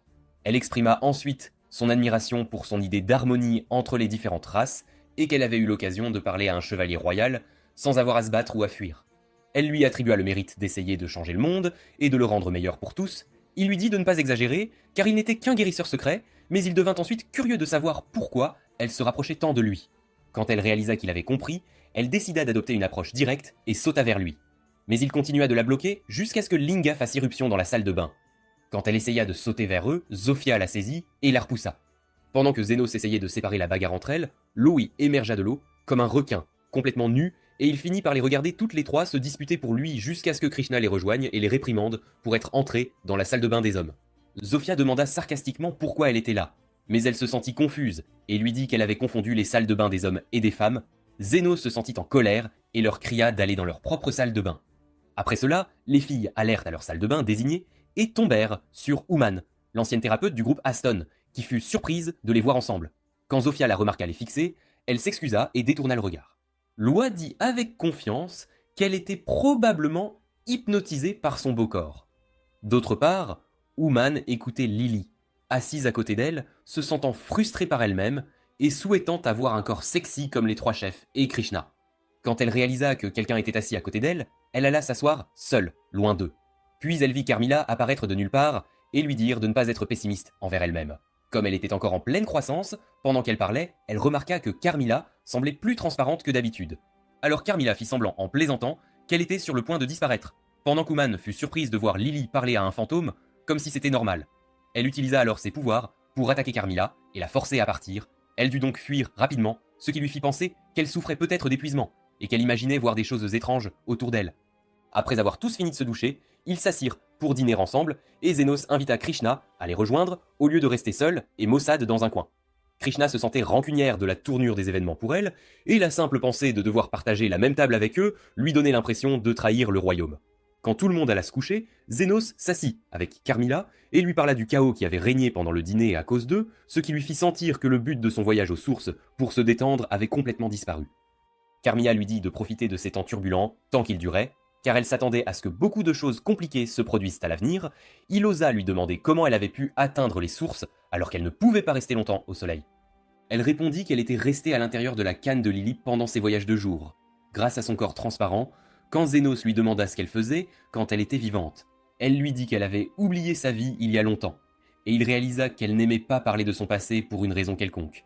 Le lendemain, Yumin fut surprise par une forte explosion à l'intérieur de l'auberge et trouva une personne blessée dans la cuisine. Sa femme lui dit qu'il était allé préparer le petit déjeuner, et elle réalisa que les pierres magiques de feu, appartenant aux sources, avaient explosé, et commença à soigner rapidement la personne blessée. Puis elle leur dit que tout ce qu'elle pouvait faire était des premiers secours, et que l'homme blessé pourrait ne plus pouvoir tenir un couteau à cause de l'état critique de son bras. Puis elle vit Zénos les rejoindre, après avoir entendu l'explosion, alors elle lui demanda de l'aider à transporter l'homme blessé à l'hôpital royal. Il lui dit qu'il n'avait pas besoin d'y aller et se dirigea vers la salle à manger pour prendre le petit déjeuner avec les autres. Eumen pensa qu'il avait délibérément abandonné l'homme blessé, mais elle fut rapidement stupéfaite quand elle le vit debout devant elle, complètement indemne. Eumen réalisa que Zénos pourrait être l'un des élites ou un saint, pour sa capacité à guérir de si graves blessures sans utiliser de cercle magique. Quand elle retourna dans la capitale, elle raconta à son commandant ce qui s'était passé. Il pensa qu'il était l'un des élites et que l'État pourrait vouloir en faire un trésor national. Quand Eumen lui dit son nom et décrivit ses traits, il pensa que ce n'était pas une mauvaise personne, puisqu'il avait sauvé une vie et était parti discrètement. Il lui dit alors de l'enquêter davantage si elle le rencontrait à nouveau. Cependant, quand Eumen se souvint qu'il portait un manteau noir, cela fit changer d'avis le commandant. Il décida de le chercher immédiatement, après avoir soupçonné qu'il pourrait être un guérisseur sans licence. Quand Yuman lui demanda pourquoi il avait soudainement changé d'avis, il lui dit qu'il voulait maintenant le rencontrer comme un guérisseur d'élite comme lui. Quelques jours plus tard, Zénos fut surpris quand Zond entra dans la clinique, portant le capitaine, qui avait fait semblant d'être malade pour l'atteindre. Quand Zénos lui demanda ce qui s'était passé, il lui dit qu'il l'avait vu vomir du sang, avant de perdre connaissance. Alors il lui demanda de le mettre sur le lit. Après l'avoir examiné, il trouva que ses poumons étaient en mauvais état, et qu'il souffrait d'une épidémie mortelle. Alors il demanda à tout le monde de s'éloigner. Puis le commandant se leva du lit et exprima son admiration pour sa capacité à examiner et diagnostiquer la maladie. Il se présenta comme Baker et surprit Zénos quand il lui dit qu'il était un guérisseur d'élite à l'hôpital royal. Baker lui dit qu'il manquait de maîtrise de la magie de guérison, même si son état était unique, car il souffrait de la maladie du poumon rouge. Pendant qu'ils parlaient, ils virent Eumen entrer dans la clinique, et Zénos la reconnut immédiatement. Elle réprimanda Baker pour s'être délibérément rendu malade afin de rencontrer Zénos. Il lui dit qu'il n'avait pas d'autre choix, et que, bien qu'il ait essayé d'atténuer les effets de la maladie autant que possible, la douleur dans sa poitrine était sévère. Zénos lui demanda ce qu'il avait fait, et il lui dit qu'il avait pris un médicament qui causait des symptômes similaires au poumon rouge, mais que son état resterait stable grâce à un antidote. Il ajouta qu'il avait fabriqué le médicament lui-même pendant ses recherches sur le développement d'un traitement pour le poumon rouge. Zénos fut surpris d'apprendre que Baker était le médecin qui avait inventé le traitement de l'épidémie, et Neumann lui dit fièrement qu'il avait inventé des traitements pour plusieurs autres maladies, ce qui lui avait valu le rang d'élite en reconnaissance de ses efforts. Puis Baker confessa qu'il était excité quand il avait entendu parler d'un thérapeute d'élite portant un manteau noir et pensa qu'il pourrait le connaître. Zénos lui dit que le manteau appartenait à son professeur, et quand il lui demanda son nom, il dit qu'il ne lui avait jamais dit son nom. Baker décida de l'impliquer dans l'affaire sur laquelle il travaillait et lui offrit un poste à l'hôpital royal. Zénos fut surpris qu'il demande de l'aide à un étranger comme lui. Alors il lui dit que l'affaire était délicate et qu'ils avaient besoin de quelqu'un en dehors de l'organisation pour la résoudre. Puis Zénos fut surpris par l'arrivée des trois chefs, qui lui dirent qu'il s'était précipité en voyant le drapeau rouge levé. Il réalisa que Carmilla l'avait levé en sentant le danger, et ils menacèrent Baker qu'il ne s'en sortirait pas vivant s'il pensait à nuire à Zénos. Baker réalisa qu'il était très populaire dans les bidonvilles, ce qu'aucun thérapeute n'avait jamais fait auparavant. Alors il dit à Eumen qu'il devait reconsidérer la question et décida de faire de l'aide de Zénos à la mission une affectation officielle. Zénos n'eut d'autre choix que d'accepter la mission, surtout après avoir révélé son secret à l'un des élites de l'hôpital royal. Il demanda ensuite à Baker s'il avait des connaissances antérieures sur son professeur, et Baker lui dit qu'il lui donnerait les détails plus tard s'il acceptait de travailler avec lui, et qu'il aurait son plein soutien une fois la mission terminée. Il lui tendit la main pour la serrer et l'accueillir comme agent officiel de l'hôpital royal. Le lendemain, Zénos se rendit au siège de l'hôpital royal dans la capitale avec Baker et fut stupéfait par la taille immense de l'endroit, au point qu'il ne pouvait plus respirer. Quand il entra, il fut dérangé par l'idée que l'endroit était spacieux et plein de vie, et il voulait aller dans une pièce plus sombre. Après cela, ils allèrent au bureau de Baker, ce qui fit que Zénos se sentit à l'aise et reprit un peu son souffle, car cela ressemblait à sa clinique chaotique. Baker lui dit alors que la tâche qui lui serait assignée était de rechercher des personnes disparues dans des circonstances mystérieuses. Zénos lui dit que la recherche de personnes disparues n'était pas sa spécialité. Mais Baker voulut lui faciliter la tâche, et lui dit qu'il n'avait qu'à traîner et recueillir des informations, et qu'il recevrait des privilèges spéciaux en tant qu'étudiant-chercheur. Zénos se demanda s'il craignait que quelqu'un ne découvre son identité, et Baker répondit qu'il travaillerait ici sous le nom de Zéno, un étudiant récemment revenu de l'étranger, et qu'il le recommanderait afin que tout le monde lui fasse confiance et ne le soupçonne pas. Zénos réalisa que cela signifiait que Baker serait responsable envers tous s'il échouait dans sa mission. Eumen le conduisit ensuite à sa nouvelle maison, et il fut surpris de trouver Lily l'attendant. Eumen lui dit que Baker lui avait permis de l'accompagner en tant que sa sœur cadette, et qu'il croyait qu'avoir quelqu'un qu'il connaissait le mettrait plus à l'aise. Zénos la remercia car il était vraiment inquiet de laisser Lily derrière. Après son départ, il fut surpris par le comportement de Lily, le traitant comme son mari. Il lui dit qu'elle était là en tant que sa sœur cadette, et se demanda qui lui avait dit d'agir ainsi. Carmilla apparut de nulle part pendant qu'il parlait, et quand il lui demanda pourquoi elle était là, elle lui dit qu'elle était venue le déranger pendant son séjour dans la capitale. Zénos se sentit en colère et lui dit qu'elle pourrait finir par être expulsée si l'un des guérisseurs la découvrait. Elle lui dit que peu de guérisseurs pouvaient utiliser la magie de guérison qu'il maîtrisait, mais elle décida ensuite d'inspecter la maison pour choisir la pièce où elle resterait, tandis que Zénos sentait qu'elle était un mauvais présage et qu'il pourrait échouer dans sa mission à cause d'elle. Le lendemain, Zénos déjeuna avec Eumène, après avoir assisté à la session d'introduction, et lui dit qu'il ne savait toujours pas comment obtenir une licence de guérisseur. Elle lui dit qu'il devait d'abord s'inscrire à une école de formation de guérisseur, réussir l'examen d'entrée, puis passer quelques années à étudier. Quand il réussirait l'examen final, il recevrait la licence. Zénos sentit que c'était plus grand et plus difficile qu'il ne l'avait imaginé. Ouman ajouta qu'après l'obtention du diplôme, il pourrait être affecté à l'une des branches de l'hôpital royal ou obtenir une licence pour travailler comme aventurier. Quel que soit le chemin qu'il prendrait, il pourrait subir une évaluation pour une promotion. Zénos commença à se sentir dépassé par la quantité d'informations, puis voulut en savoir plus sur les personnes disparues. Ouman lui dit que l'une des personnes disparues était son collègue plus âgé, Alfred, un thérapeute avancé qui travaillait comme chef adjoint du laboratoire et était connu pour son talent et sa considération pour les autres, en plus de son rôle significatif dans le développement d'un traitement pour la maladie du poumon rouge. Zénos sentit que c'était une personne intéressante et qui valait la peine d'être recherchée. Pendant qu'il parlait, le professeur Goldran entra dans la salle à manger, accompagné de ses étudiants, et Ouman lui dit qu'il était le chef adjoint de l'hôpital et un thérapeute avancé de 7e classe, ce qui signifiait qu'il était l'un des élites. Elle ajouta que bien qu'il fût toujours l'adjoint, il détenait le vrai pouvoir dans l'administration de l'hôpital, en raison de l'âge avancé du président de l'hôpital royal. Depuis son entrée en fonction, il s'était intéressé à prendre soin des riches et des puissants, tout en traitant les pauvres avec négligence, gagnant ainsi une énorme influence. Zénos réalisa qu'il était préférable de rester loin de lui pour ne pas s'attirer plus d'ennuis, mais elle fut rapidement surprise quand elle lui dit qu'il devrait s'occuper de lui, car il était l'un des impliqués dans la disparition d'Alfred. Elle ajouta que Goldrin aspirait à rassembler le plus grand nombre de guérisseurs talentueux sous son aile. Alors il convoqua Alfred sous prétexte de l'emprunter au laboratoire pour faire des recherches. Baker fut forcé de le prêter à Goldran, car il lui devait après avoir contribué financièrement au développement du traitement du poumon rouge. Cependant, Alfred finit par disparaître 1 mois après son départ, et Goldran n'y a savoir quoi que ce soit à son sujet. Zénos se demanda comment il pourrait s'approcher de lui, et elle lui dit que dès qu'il prouverait sa compétence dans divers programmes de traitement, Goldran le contacterait immédiatement. Zénos sentit qu'il serait difficile de se démarquer en tant que thérapeute travaillant dans une clinique délabrée à l'intérieur de l'hôpital royal, qui regorgeait d'individus talentueux et d'élite. Pendant qu'il parlait, Cress, l'un des partisans de Goldrin qui ressemblait à une orange pourrie, les rejoignit et tourna son attention vers Ouman, où il commença à se moquer d'elle. Puis il remarqua Zénos, continua à manger indifféremment, et lui dit d'essayer de ne pas embarrasser Baker. Il partit ensuite tranquillement, laissant Zénos s'interroger sur son étrange comportement. Ouman lui dit qu'il était l'un de ses camarades de classe, mais qu'il était devenu vaniteux depuis qu'il avait rejoint Goldrin. Zénos décida d'aller à son cours, et en chemin, il se souvint de l'époque où il était un humble vagabond, essayant de sauver d'autres rebuts, comme lui, en leur lançant des sorts de guérison.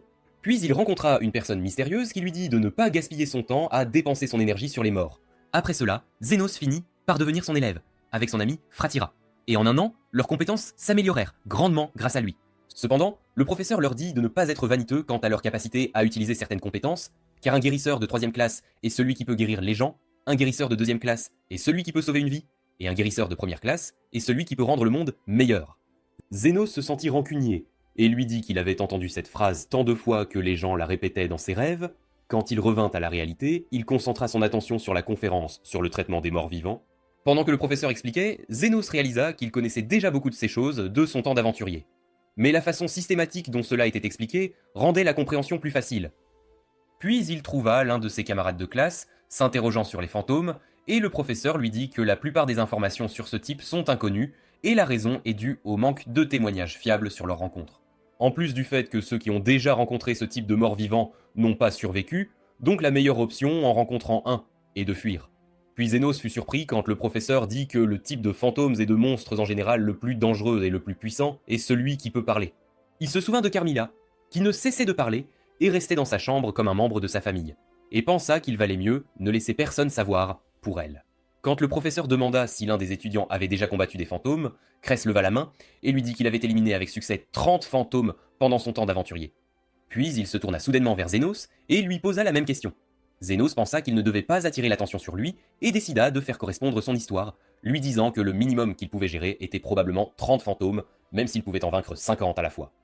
Crest pensa qu'il mentait avant de réaliser qu'il avait mentionné qu'il pouvait s'en débarrasser tous en même temps, ce qui choqua Zénos quand il réalisa qu'il ne voulait pas dire s'en débarrasser tous en même temps. Quand le professeur lui demanda d'expliquer ce qu'il avait dit, il lui dit qu'il allait souvent au labyrinthe inférieur, qui grouillait de fantômes, et trouva que la meilleure façon de les gérer était d'utiliser un sort de guérison sur autant d'entre eux que possible à la fois. Le professeur fut choqué quand il réalisa qu'il faisait référence au labyrinthe de Gamertown, car les équipes du classement or hésitaient à entrer dans cet endroit ou même à penser à l'explorer. Tandis que Cress ressentait de la haine envers lui et refusait de croire que ce qu'il disait était vrai. Après le cours, il s'est assis à côté de lui, et lui a conseillé de ne pas dire n'importe quoi, juste pour se faire remarquer. Zénos lui a répondu qu'il n'avait aucune intention de se démarquer, puis le cours suivant a commencé sur les cercles magiques, et Zénos ne comprenait rien, préférant soigner le patient plutôt que de perdre son temps à les dessiner. Quand le professeur a demandé à un élève de venir dessiner son meilleur cercle magique au tableau, Cress a levé la main, comme d'habitude, voulant être le centre de l'attention, tel le héros d'un anime scolaire. Après avoir dessiné le cercle, le professeur a admiré son talent et lui a proposé de rejoindre son équipe de laboratoire, ce qui a gonflé l'ego de Cress.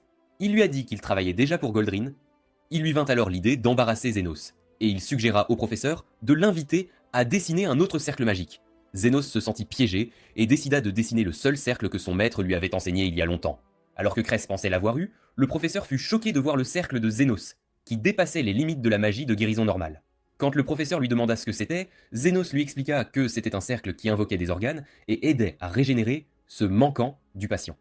Le professeur fut surpris de voir que Zénos avait combiné plusieurs composants en un seul cercle et lui dit que l'activer demandait une énergie magique colossale. Zénos l'activa devant lui dès qu'il posa sa main dessus, lui disant que cela ne lui était pas utile, et qu'il pensait qu'il serait préférable pour le guérisseur de restaurer le membre perdu avec la magie normale. Le professeur l'attrapa alors et lui dit qu'il avait besoin de lui dans son équipe de laboratoire. Quelques jours plus tard, la nouvelle parvint à Goldrin qu'il y avait un étudiant intéressant à l'école, mais il s'en moqua en apprenant qu'il n'était qu'un simple étudiant en recherche spéciale. Puis un de ses subordonnés entra et lui dit que de nombreux morts vivants étaient apparus au cimetière de Sola. Il ordonna à Zénos de s'en occuper, car il prétendait pouvoir détruire 30 fantômes d'un coup. Il décida de lui offrir une place dans son équipe s'il prouvait ses dires. D'autre part, Zénos parla à Lily et Carmilla de sa prochaine mission. Lily fut surprise qu'on lui ait confié la tâche d'éliminer des fantômes dans un cimetière. Comme les cimetières sont censés attirer le plus ce type de créatures, il lui dit que de tels incidents sont rares dans ceux supervisés par l'église. Le soir, Zénos accompagna ses collègues et les regarda s'occuper des fantômes au cimetière. Il trouva leur méthode inefficace, car ils traitaient un ou deux fantômes avec un seul sort. Quand le nombre de fantômes autour d'eux augmenta, Cress sentit que sa vie touchait à sa fin. Alors Zénos intervint et utilisa son pouvoir de guérison à grande échelle, à la grande colère de Cress et à l'étonnement d'Uman. Après avoir réussi à éliminer tous les fantômes d'un coup, Cress tenta de s'attribuer le mérite, et tout le monde le crut rapidement. Eumen intervint et leur dit que Zénos l'avait fait, mais il le nia et ordonna à ses collègues d'aller rapporter les faits aux autorités. En partant, il s'approcha de Zénos et exprima son agacement face à sa présence parmi eux et son étrange apparition de nulle part. Alors qu'il partait, Zénos leur dit que les fantômes n'étaient pas encore morts. Quand ils se tournèrent vers lui, ils furent choqués de voir le roi zombie émerger de sous la terre, tel un croque-mort. Mais le plus grand choc fut pour Cress quand il réalisa que tout le monde plaçait ses espoirs en lui pour le vaincre. Il se sentit piégé, et quand il regarda Zénos et Eumen pour de l'aide, ils firent semblant d'être idiots pour qu'il les laisse s'en occuper seuls, comme s'ils ne voulaient pas de leur interférence. Il fut contraint d'essayer de gagner du temps pour ses compagnons jusqu'à l'arrivée des renforts. Alors qu'il était sur le point de mouiller son pantalon de peur, il se précipita vers le roi zombie, comme s'il voulait être le premier personnage à mourir dans un film d'horreur. Puis il utilisa son bâton pour l'attaquer, mais pour le monstre, ce fut comme une piqûre de moustique. Même si Cress utilisa son meilleur sort, il finit par souffrir énormément en luttant pour esquiver les attaques du roi zombie. Pendant ce temps, Zénos et Uman regardaient en direct ce qui se passait, ne manquant que le popcorn au caramel. Alors Umin réalisa que le roi zombie était la cause de l'augmentation du nombre de fantômes apparaissant dans le cimetière. Zénos pensa que quelque chose n'allait pas, et comprit rapidement que Cress faisait semblant d'être faible pour une raison quelconque. Uman fut surprise par sa conclusion et lui dit qu'elle préférait ne pas l'aider, quoi qu'il arrive. Zénos lui répondit qu'elle s'inquiétait en fait pour lui. Uman fut étonné qu'il l'ait remarqué et expliqua qu'elle ramasserait ses restes après sa mort.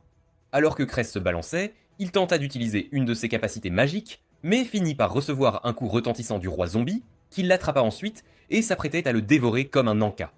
Cress n'eut d'autre choix que de crier à l'aide, et c'est alors que Zénos intervint et utilisa son super pouvoir pour anéantir complètement le monstre. Après en avoir fini avec la créature, Cress commença à se plaindre comme un enfant de son aide, alors Uman lui rappela que c'était lui qui avait crié à l'aide. Alors que Zénos réalisa que les morts vivants sont attirés par le plus fort d'entre eux pour mettre fin à la dispute entre ses collègues, il s'excusa d'être intervenu et d'avoir aidé Cress sans permission. Zénos rentra chez lui et raconta à Carmilla et Lily ce qui lui était arrivé et ce qu'il avait conclu. Que les morts vivants sont attirés par le plus fort d'entre eux, Carmilla fut flattée en réalisant que c'était elle qui attirait les autres morts vivants. Elle demanda alors à Zénos s'il comptait l'expulser après cette découverte, mais il pensa que la garder à ses côtés la maintiendrait en sécurité. Elle fut surprise qu'il lui demande de rester près de lui, même si les fantômes comme elle étaient haïs de tous. Mais elle se sentit heureuse et lui dit en plaisantant qu'elle ne cesserait pas de l'embêter. Le lendemain, Cress fut honorée comme la personne ayant accompli des actes héroïques dans la mission d'élimination des morts vivants, tandis que Zénos fut considéré comme n'ayant pas été à la hauteur des attentes de Goldrin. Cress se sentit confus de recevoir le crédit pour quelque chose qu'il n'avait pas fait. Alors il admit que Zénos avait un pouvoir incroyable et que c'était lui qui avait vaincu les hordes de zombies et leur roi. Après être parti, Cress sentit qu'il était maintenant sur un pied d'égalité avec Zénos, l'ayant remboursé pour lui avoir sauvé la vie. Pendant ce temps, Zénos fut surpris quand Baker lui dit qu'il avait été convoqué par le laboratoire de recherche de Goldrin. Zénos pensa qu'il pourrait s'en sortir en faisant de Cress celui qui s'occuperait des zombies devant tout le monde. Puis Baker lui dit qu'il était temps de réellement commencer la mission et qu'il devrait aller rencontrer Goldrin. Il ajouta que Goldrin était une personne très influente, jouissant du soutien de la majorité. En plus de sa précision en matière d'autorité et de rang, Zénos se demanda si Baker était censé être d'un rang supérieur au sien, étant un guérisseur distingué. Baker lui dit que le pouvoir politique et les titres ne correspondent pas toujours, d'autant plus qu'il a gagné sa position grâce au développement de médicaments. Zénos n'a d'autre choix que de rencontrer Goldrin, et quand il va le voir, Goldrin lui demande ce qu'il sait faire, et il lui répond qu'il n'utilise que la magie de guérison. Goldrin ne se souciait pas de lui, et lui dit qu'il devrait aspirer à acquérir de plus grandes compétences s'il cherchait le pouvoir. Car les guérisseurs jouissaient d'une certaine influence, même si la classe dirigeante seule récoltait la plupart des bénéfices. Il dit qu'il avait l'intention de faire partie de la classe dirigeante afin de garantir les gains que les guérisseurs obtiendraient sous son règne. Il demanda ensuite à Zénos de redessiner la magie qu'il avait tracée en classe, et s'il la trouvait utile, il l'accueillerait dans son équipe de recherche. Zénos se demanda quel bénéfice ce cercle magique apporterait. Goldrin lui dit qu'il voulait tester ses connaissances en magie de guérison, car il y avait des principes à observer dans ce domaine, et s'il ne suivait pas ces principes, cela signifiait qu'il n'avait pas reçu de formation formelle. Quand Zénos dessina le cercle magique, il le trouva intéressant et conforme aux principes de base, et Zénos fut alors officiellement autorisé à rejoindre l'équipe de recherche de Goldrin dès demain. Le lendemain, Zénos fut surpris de voir Goldrin marcher avec ses étudiants, comme s'ils étaient une bande en route pour casser la figure à quelqu'un. Puis il vit Cress marcher avec eux, qui lui dit de se ranger avec eux. Quand il réalisa qu'il faisait maintenant partie de l'équipe de recherche, il lui dit qu'il devait respecter les règles, et qu'il devait savoir qu'il était là grâce à sa recommandation. Zénos lui demanda pourquoi il l'avait recommandé, et il lui répondit sans hésiter qu'il comptait l'utiliser pour obtenir la plus haute position au sein de l'équipe. Zénos lui dit sarcastiquement de faire de son mieux pour atteindre le sommet, puis il interrogea sur la procession, et il s'avéra que Goldrin faisait ses rondes habituelles pour vérifier l'état des patients. Zénos demanda s'il avait besoin de tous ses étudiants à chaque fois, et Cress lui répondit qu'il s'agissait plutôt de montrer son autorité à tous en marchant avec tous ses étudiants derrière lui, et que Goldrin ne visitait que les patients riches et nobles. Zénos était curieux d'observer de près ce que faisait Goldrin, alors il dépassa ses collègues et se tint à une courte distance derrière lui. Il vit que Goldrin traitait ses patients avec l'aide de ses collègues seniors de l'équipe. Alors il retourna voir Cress pour l'interroger sur ce sort. Cress lui dit que la spécialité de Goldrin était la magie de transfert de santé, qui transférait la force vitale d'une personne à une autre pour la guérison. Ce type de magie avait des résultats extraordinaires pour l'avenir. Même si le magicien, utilisant le sort, n'était pas assez puissant, grâce au nombre de donneurs qu'il pouvait solliciter pour lancer le sort, Zénos réalisa pourquoi il errait parmi les patients, accompagné d'un si grand nombre d'étudiants. Alors que Cress lui dit que c'était une partie de la raison, mais que la principale était l'élection du directeur. Le directeur actuel de l'hôpital étant sur le point de prendre sa retraite. Goldrin voulait donc s'assurer le plus grand nombre de voix en vue des prochaines élections. Il exprima ensuite sa joie face à la victoire imminente de Goldrin, car c'était le raccourci le plus approprié vers le sommet pour un étudiant comme lui. Zénos se demanda s'il connaissait quelqu'un nommé Alfred, et Cress lui dit qu'il ne le supportait pas et le décrivit comme un imbécile. Quand il lui demanda ce qui lui était arrivé avant de disparaître, Cress lui dit qu'il avait été invité à dîner et avait disparu depuis, car Goldrin avait l'habitude d'organiser des dîners de temps en temps, invitant ses étudiants préférés. Le soir, Zénos alla voir Baker et lui raconta toutes les informations qu'il avait recueillies, pensant que sa mission était terminée. Mais Baker lui dit qu'il y avait encore quelque chose qu'il pouvait faire, surtout après avoir obtenu une bonne piste, même si ce n'était pas assez de preuves pour faire tomber Goldrin. Il lui dit ensuite qu'il devait faire un effort pour se rapprocher de Goldrin, afin de pouvoir infiltrer l'un de ses dîners privés, en échange d'une somme d'argent supplémentaire, une fois la mission terminée. Zénos accepta l'offre, et lui demanda de lui dire tout ce qu'il savait sur son professeur, quel que soit le résultat de la mission. Baker laissa alors tomber les pièces, et lui demanda lesquelles il ramasserait en premier s'il était à sa place, et voulait les rapporter au bureau, et s'il croyait que toutes les âmes avaient la même valeur. Avant que Zénos ne puisse répondre, Oumen les interrompit et dit à Baker qu'il avait une réunion à laquelle assister. Alors il partit après lui avoir dit qu'il comptait sur lui. Le lendemain, Cress confia à Zénos la tâche de s'occuper du chiot de Goldrin, et il se demanda si c'était la nature du travail de Cress au laboratoire avant son arrivée. Cress lui dit fièrement qu'il nourrissait le chiot, le promenait, le nettoyait et le peignait. Il ajouta que Goldrin était actuellement en réunion avec les 7 nobles dont il cherchait à se rapprocher, aspirant à être un jour à leur place pour avoir tout ce qu'il voulait. Bonne nourriture, belles femmes et serviteurs à qui donner des ordres.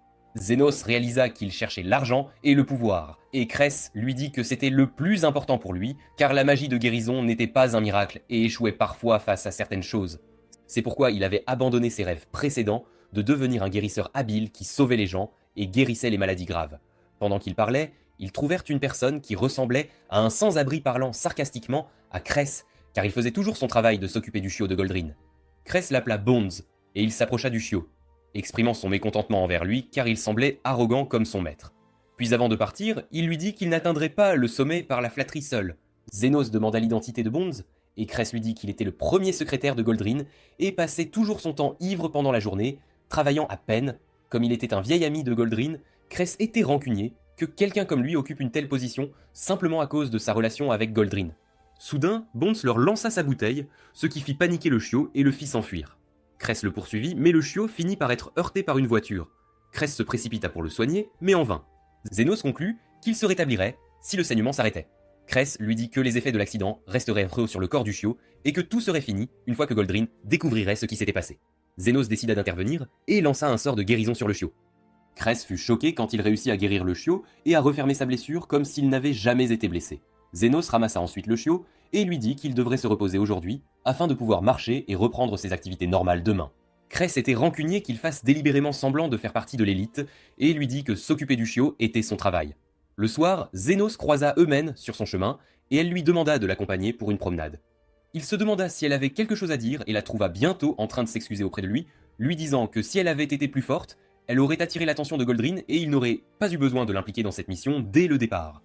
Il lui dit qu'il n'était pas fâché tant qu'il était payé pour cela, et que sans cette mission, il n'aurait pas pu mettre les pieds à l'hôpital royal et en apprendre davantage sur son professeur. Ouman fut soulagé qu'il soit satisfait de sa situation actuelle et lui dit de venir la voir s'il avait besoin d'aide. Quand elle l'interrogea sur son professeur, il lui dit qu'il semblait suspect. Mais il lui avait appris à lire et à écrire, l'avait aidé à découvrir le monde extérieur et lui avait tant enseigné qu'il sentait lui devoir la vie. Elle sentit que leur relation était similaire à la sienne avec Baker, car c'était lui qui l'avait formée quand elle avait décidé de devenir thérapeute. Mais il avait fini seul après que sa petite amie l'ait quitté à cause de son immersion excessive dans le travail, et elle s'occupait de lui parce qu'il était son oncle. Zénos voulut en savoir plus sur la recherche d'Eumène. Alors elle lui dit que sa recherche portait sur le stockage des médicaments et les facteurs appropriés pour les conserver. Et que cela semblait ennuyeux plus elle s'y plongeait. Il lui dit que les choses les plus importantes sont toujours ennuyeuses, comme son professeur le lui avait dit un jour. Ouman le trouva intéressant, et alors qu'ils se rendaient à l'hôpital, ils trouvèrent Cress courant vers eux, les suppliant de l'aider après s'être mis dans le pétrin. D'autre part, Goldrin dînait avec Lord Fennel, qui lui demanda d'examiner sa fille, qui avait soudainement développé une éruption cutanée qui s'aggravait de jour en jour. Il soupçonnait qu'elle avait pu contracter une étrange maladie faciale. Après que Lord Fennel l'eut supplié de trouver un traitement approprié pour l'état de sa fille, Goldrin retourna à son bureau et s'assit, réfléchissant à la possibilité de recourir à l'amputation de la partie de son corps affectée par l'éruption s'il ne trouvait pas assez de donneurs pour utiliser la magie de guérison. Puis il se souvint que la jeune fille refuserait de subir une séance de traitement magique, comme Fennel le lui avait dit, ce qui le forcerait à recourir à l'aide d'un ou deux de ses étudiants au maximum. Puis il décida d'aller voir son chien pour calmer un peu ses nerfs. En chemin, il croisa Bonds qui lui raconta l'accident survenu à son chien. Il pensa que Bonds était celui qui l'avait blessé, alors il se sentit en colère d'être faussement accusé et lui dit que son étudiant l'avait soigné comme si rien ne s'était passé. Il se précipita pour vérifier l'état du chien et fut surpris de constater qu'il allait bien et qu'il n'y avait aucun signe de blessure. Il sentit que la personne qui l'avait soigné était un étudiant intéressant. D'autre part, Cress parla à Ouman et Zénos de la tâche qui lui avait été confiée, qui était de soigner la fille de l'un des 7 nobles, et leur demanda de garder le secret. Zénos lui dit qu'il pouvait laisser l'éruption disparaître d'elle-même si la blessure était superficielle, ou la retirer si nécessaire. Mais Cress lui dit qu'elle ne pourrait assister à aucun événement social ainsi, car l'éruption s'était étendue sur une grande partie de son visage, et le processus de retrait laisserait une cicatrice importante, la rendant passible d'être accusée de défigurer le visage d'une noble. Eumène se demanda pourquoi il avait été spécifiquement assigné à son cas, et il répondit fièrement que son professeur Goldrin avait enfin reconnu son génie et son habileté en magie de guérison. Mais elle réalisa vite qu'il essayait de mentir ou de s'encourager pour se sentir mieux. Il admit ensuite que Goldrin l'avait assigné à l'affaire après avoir appris ce qui était arrivé à son chien sous sa garde. Quand il demanda de l'aide à Zénos, Lily les rejoignit, portant des tasses de thé. Cress fut surpris de la voir là. Et quand Eumène lui dit qu'elle était la sœur cadette de Zénos, il fut surpris qu'il ne lui ait pas dit auparavant qu'il avait une charmante sœur. Lily lui fut reconnaissante, mais elle s'approcha de Zénos et dit à Cress qu'elle lui appartenait. Alors, peu importe à quel point il la flatterait, ce serait futile. Le lendemain, Goldrin, Zénos et Cress furent convoqués par Fennel, qui leur dit que la situation sanitaire de sa fille s'était compliquée après qu'elle eut refusé de subir une intervention chirurgicale et finit par s'enfermer dans sa chambre. Quand il lui demanda d'essayer de la convaincre de se faire soigner, les trois allèrent avec lui dans sa chambre et tentèrent de la persuader que tout irait bien grâce à l'expérience et au talent de Goldrin.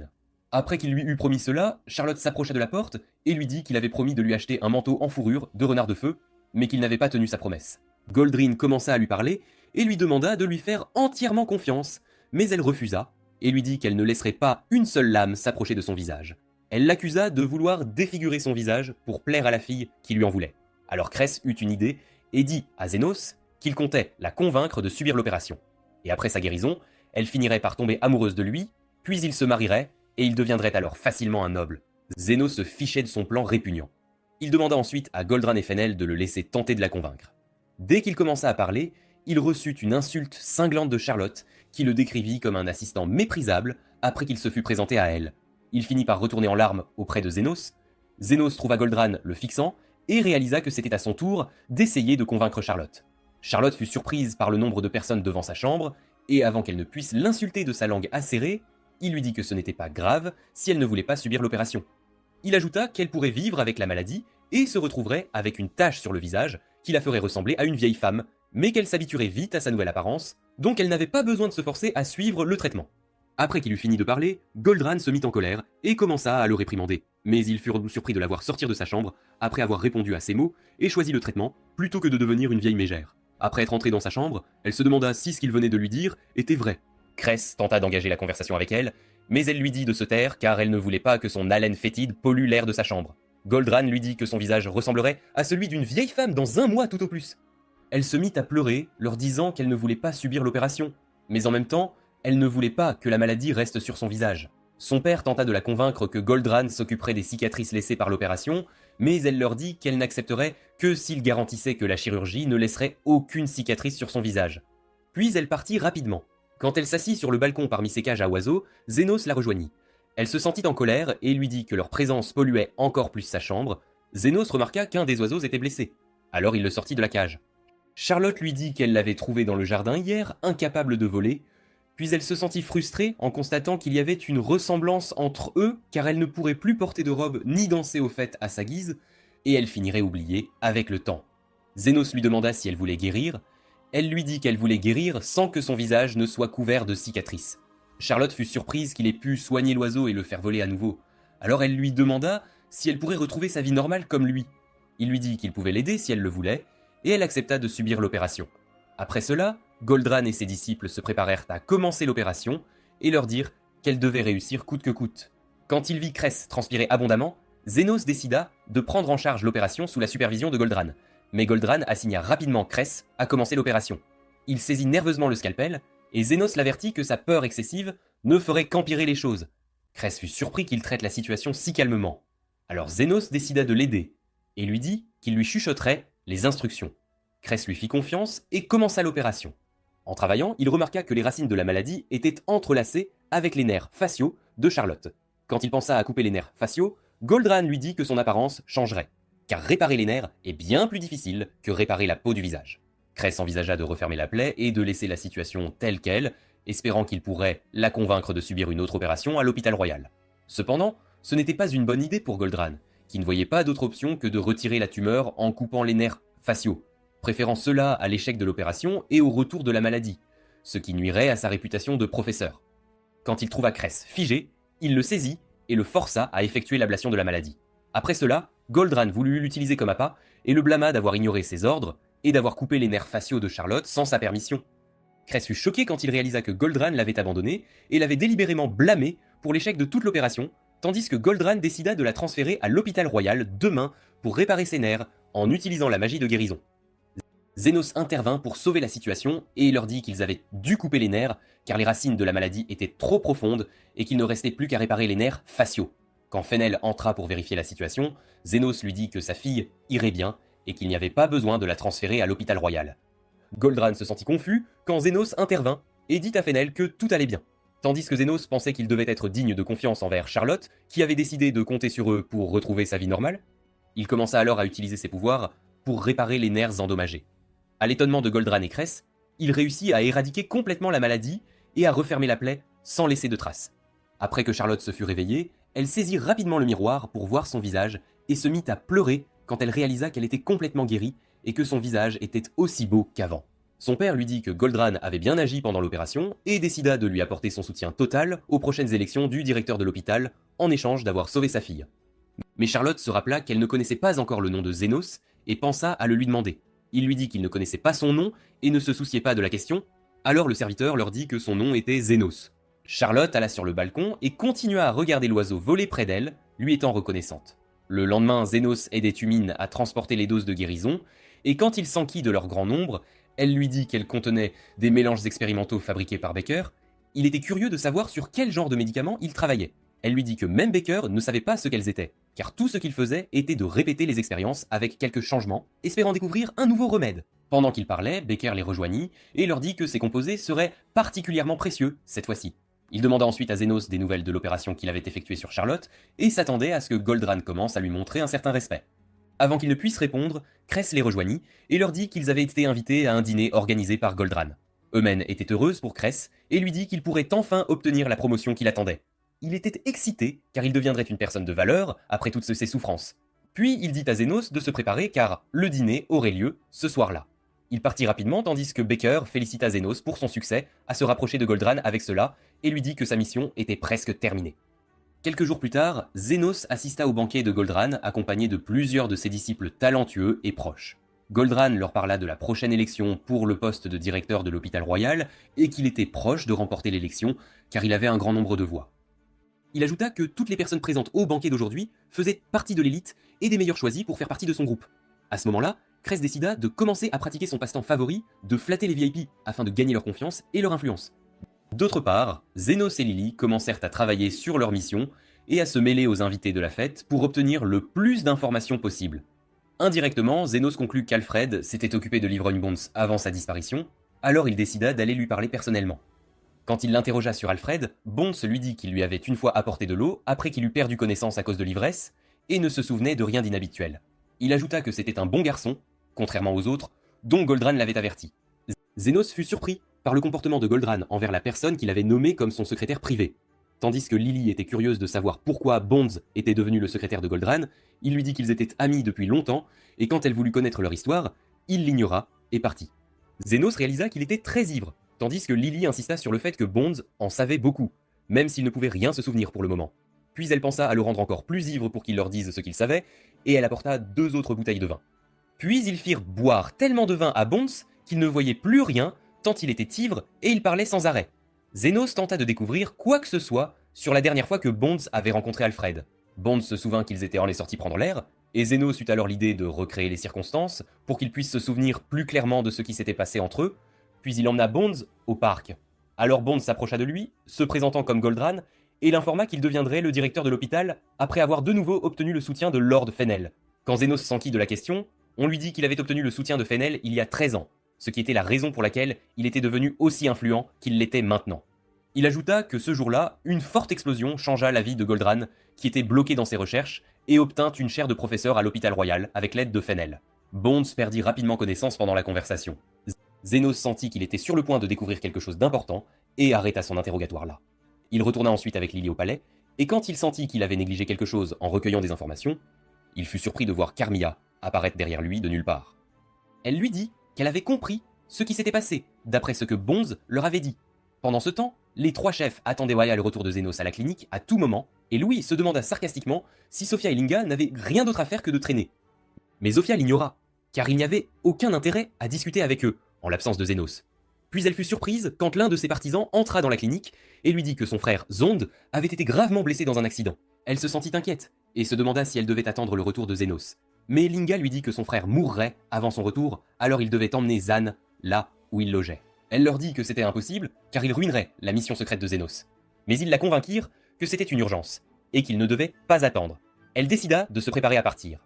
D'autre part, Carmilla raconta à Zénos tout ce qu'elle savait sur l'explosion survenue il y a 13 ans, lorsque Goldran avait sauvé la vie d'un des nobles ce jour-là. Zénos réalisa que la personne blessée ce jour-là était Fenel, et Goldran l'avait sauvée. Il lui devait donc une dette. Carmilla lui dit que ce n'était pas si simple, sinon il n'aurait pas délibérément caché l'accident toutes ces années, car il s'était produit dans des circonstances mystérieuses que certaines personnes voulaient garder secrètes. Elle se demanda si Goldran pouvait guérir complètement quelqu'un qui avait subi de graves blessures lors d'une explosion. Lily relia alors les événements et réalisa que la personne qui avait sauvé Fenel était inconnue, et après l'avoir sauvé, décida de partir silencieusement. Tandis que Goldran saisit l'occasion d'apparaître sur les lieux et de prétendre que c'était lui qui l'avait sauvé, Bonds connaissait la vérité. Il profita donc des circonstances pour faire chanter Goldran et le forcer à le nommer comme son secrétaire privé. Zénos se demanda comment cela était lié à la disparition d'Alfred, et devina que Bonds lui avait peut-être révélé un secret, alors qu'il était ivre au dîner. Elle se sentit excitée d'avoir résolu le mystère de son point de vue. À ce moment-là, Cress les rejoignit pour leur présenter les nouvelles connaissances qu'il avait faites ce jour-là. Après que Lily fut partie avec lui, Zénos s'assit en réfléchissant à ce qu'il devait faire. Quand il relia les événements, il sentit que Fenel n'était pas la seule victime de l'explosion. Ce qui signifiait que Goldran avait délibérément cherché une victime noble pour le rendre redevable de l'avoir sauvé. Puis il pensa qu'il avait peut-être utilisé sa magie de guérison avec l'aide des autres blessés pour soigner Fenel, ou qu'il les avait délibérément sacrifiés pour son propre intérêt. L'un des blessés était Alfred, qui n'acceptait pas ce que Goldran avait fait et pensait à se venger de lui. Mais toutes ces idées n'étaient pas fondées sur des preuves. Puis il décida de raconter à Baker tout ce qu'il avait compris jusqu'à présent, afin qu'il puisse juger par lui-même. Puis il remercia Carmilla d'avoir pris la peine de venir ici pour le voir dans des circonstances si dangereuses. Elle se sentit honteuse et affirma qu'elle n'était venue que pour l'ennuyer et s'amuser un peu. Après cela, Zénos retourna auprès des autres invités et fut surpris de les voir debout sur le balcon, fixant quelque chose au loin. Cress lui dit qu'il y avait une agitation dehors. Et quand il regarda, il vit Eumen en difficulté avec les gardes qui l'empêchaient d'entrer au banquet et essayait de les convaincre qu'elle voulait lui parler. Puis il trouva Loa et les autres la rejoignant, accompagnés de Zand. Goldran, en colère de la présence de demi-humains dans son palais, ordonna aux gardes de les expulser immédiatement. Mais ils finirent par tomber au sol devant la force brute de Linga. Puis Loa entra par le portail et commença à parler à Zénos, à l'étonnement des personnes présentes qu'il connaissait les demi-humains. Quand Goldran l'interrogea à ce sujet, il l'ignora et demanda à Louis des nouvelles de la santé de Zan. Et elle lui dit que sa respiration était très faible. Puis Zofia s'agenouilla devant lui et s'excusa d'entraver son travail et le supplia de sauver son frère, qui était sur le point de mourir. Quand il accepta sa demande, Goldran fut surpris par sa décision et menaça de l'expulser de son groupe s'il s'abaissait à sauver une bande de racailles. Zénos s'en fichait et choisit d'aller sauver Zond. Avant de partir, il lui dit qu'il n'était qu'un guérisseur et ne se souciait pas de devenir l'un des élites. Puis il sauta du balcon avec Lily et se dirigea vers leur compagnon, laissant Cress sous le choc. Incapable de croire ses yeux, Goldran s'approcha de lui et lui dit que son avenir était terminé et qu'il s'assurerait qu'il ne continuerait plus à pratiquer en tant que guérisseur. Il lui conseilla de ne pas être aussi stupide que lui. Cress se rappela ce à quoi il avait toujours aspiré, une promotion, une belle maison et une femme attirante. Mais il ne pouvait s'empêcher de penser à ce qu'il avait vécu avec Zénos et à ce qu'il avait appris sur le fait de devenir un vrai guérisseur. Cress réalisa que tout le monde le détestait parce qu'il le voyait comme cupide et stupide. Alors il décida de suivre Zénos et d'abandonner ses rêves et ses objectifs afin de devenir un vrai guérisseur. Il annonça son retrait du groupe de recherche de Goldran avant de rejoindre Zénos. Pendant ce temps, Zénos trouva Zond gravement blessé. Alors il utilisa ses capacités pour le guérir complètement. Après avoir fini de le soigner, il trouva Cress se précipitant vers eux, mais il fut rapidement déçu de constater que c'était fini si vite, et regretta sa décision impulsive. Eumen s'approcha de lui et lui dit que ce qu'il venait de faire était la meilleure décision qu'il ait jamais prise, même s'il n'était qu'un imbécile. Cependant, Cress resta rancunier et les blâma pour la décision qu'il avait prise. Quand Zolfia demanda son identité, Zénos sourit et lui dit qu'il était comme un petit frère agaçant. Le lendemain, Zénos accompagna Ouman chez Baker et lui raconta ce qu'il avait conclu de son analyse de la disparition d'Alfred. Baker se rappela qu'Alfred lui avait une fois mentionné qu'il avait eu un grave accident enfant, et peut-être faisait-il référence à l'explosion qui s'était produite. Il devina alors qu'Alfred avait délibérément disparu et attendait la bonne occasion de se venger de Goldran. Et il n'y avait pas de meilleure occasion que le jour où il prendrait ses fonctions de directeur de l'hôpital. Alors il décida d'assister à la cérémonie d'inauguration et remercia Zénos de lui avoir fourni suffisamment d'informations. Il lui dit que sa mission secrète était terminée. Mais il devrait rester un jour de plus pour terminer ses travaux de recherche. Puis Ouman lui dit qu'ils organiseraient une fête d'adieu spéciale pour lui avant son départ. Le soir, elle alla chez lui avec Cress. Et ils s'assirent tous ensemble, profitant de leur temps à dîner et à discuter. Cress finit par se saouler et commença à dire des bêtises après avoir appris la vérité sur Zénos et la raison de sa présence à l'hôpital royal pendant toute cette période. Il lui demanda ensuite ce qu'il devait faire après son départ, et Zénos lui dit qu'il pourrait se débrouiller seul après son départ grâce à sa flexibilité. Pendant qu'il parlait, il vit Carmilla debout derrière un pilier et crut qu'il hallucinait à cause des effets de l'alcool. Mais Eumène sursauta quand elle la vit s'approcher d'eux. Elle fut surprise de trouver Zénos lui parlant avec désinvolture. Il lui dit que Carmilla était un fantôme au bon cœur. Quand il lui demanda pourquoi elle était apparue si soudainement, elle lui dit qu'elle était en colère, après que Crès eut bu son vin, car elle avait volé la bouteille pour la boire en secret. Elle menaçait Crès de le maudire, lui et ses descendants. S'il buvait toute la bouteille seul la nuit après que tout le monde se fut endormi, elle remarqua que Zénos était assis là, perdu dans ses pensées, alors elle lui dit qu'elle se sentait à l'aise avec la façon dont Crès et Eumène le traitaient sans discrimination après tout ce qu'il avait traversé dans sa vie. Carmilla réalisa que parce qu'il devait leur dire au revoir et retourner là où il appartenait, il lui confessa qu'il n'était pas habitué à l'idée de dire au revoir. Alors elle lui dit que rencontrer des gens, leur dire au revoir, puis les revoir, si le destin le veut, est un cycle qui forme l'essence de la vie humaine. Et que c'est ainsi que l'on peut connaître l'étendue et la profondeur du monde. Le lendemain, Zéno dit au revoir à Crès et Eumène avant son départ, et les remercia de s'être occupés de lui pendant cette période. Puis Eumène lui dit qu'elle avait un message pour lui de Becker, qui avait noté des informations sur son professeur, comme il l'avait convenu. Pendant que Zénos regardait le message, Becker tua Goldran et tous ses partisans. Avant l'accident, Goldran était à la fête, désireux d'être annoncé comme le nouveau directeur de l'hôpital royal. Fenel le rejoignit pour le féliciter pour son nouveau poste et lui exprima sa gratitude en tant que son sauveur. Goldran se rappela ce qui s'était passé il y a 13 ans quand il avait délibérément sauvé Fenel, quand il vit qu'il semblait noble et utilisa son pouvoir et eut recours à d'autres donneurs parmi les blessés autour de lui pour le guérir. Pendant qu'il travaillait à le sauver, il fut surpris de constater que Bons avait pris des photos de ce qui s'était passé. Alors il fut forcé de le nommer comme son secrétaire privé et de lui accorder de nombreux privilèges pour assurer le silence. Après le départ de Fenel, Becker s'approcha de lui, portant une bouteille de vin. Il pensa qu'il était venu s'attirer les faveurs du prochain directeur et l'interrogea sur Zénos, qui était venu sur sa recommandation, et lui dit qu'il était une perte de temps, après avoir quitté son dîner, pour sauver un groupe de demi-humains et le grand public, critiquant son comportement en disant que toutes les vies ne sont pas égales dans ce monde. Après cela, Fenel fit un discours sur sa relation avec Goldran et comment il lui avait sauvé la vie, et que si ce n'était pas pour lui, il ne serait pas là maintenant. Goldran l'interrompit, ne voulant pas qu'il évoque cette histoire à nouveau. Fenel fut surpris qu'il ne veuille pas qu'il raconte à tous son acte héroïque. Il le présenta à chacun pour qu'il puisse prononcer son discours en tant que futur directeur de l'hôpital royal. Quand Goldrin se tint devant l'assemblée, il sentit que sa vie avait atteint son apogée à cet instant précis. De l'autre côté, Zénos et Eumène découvrirent la photo que Bons avait prise 13 ans auparavant.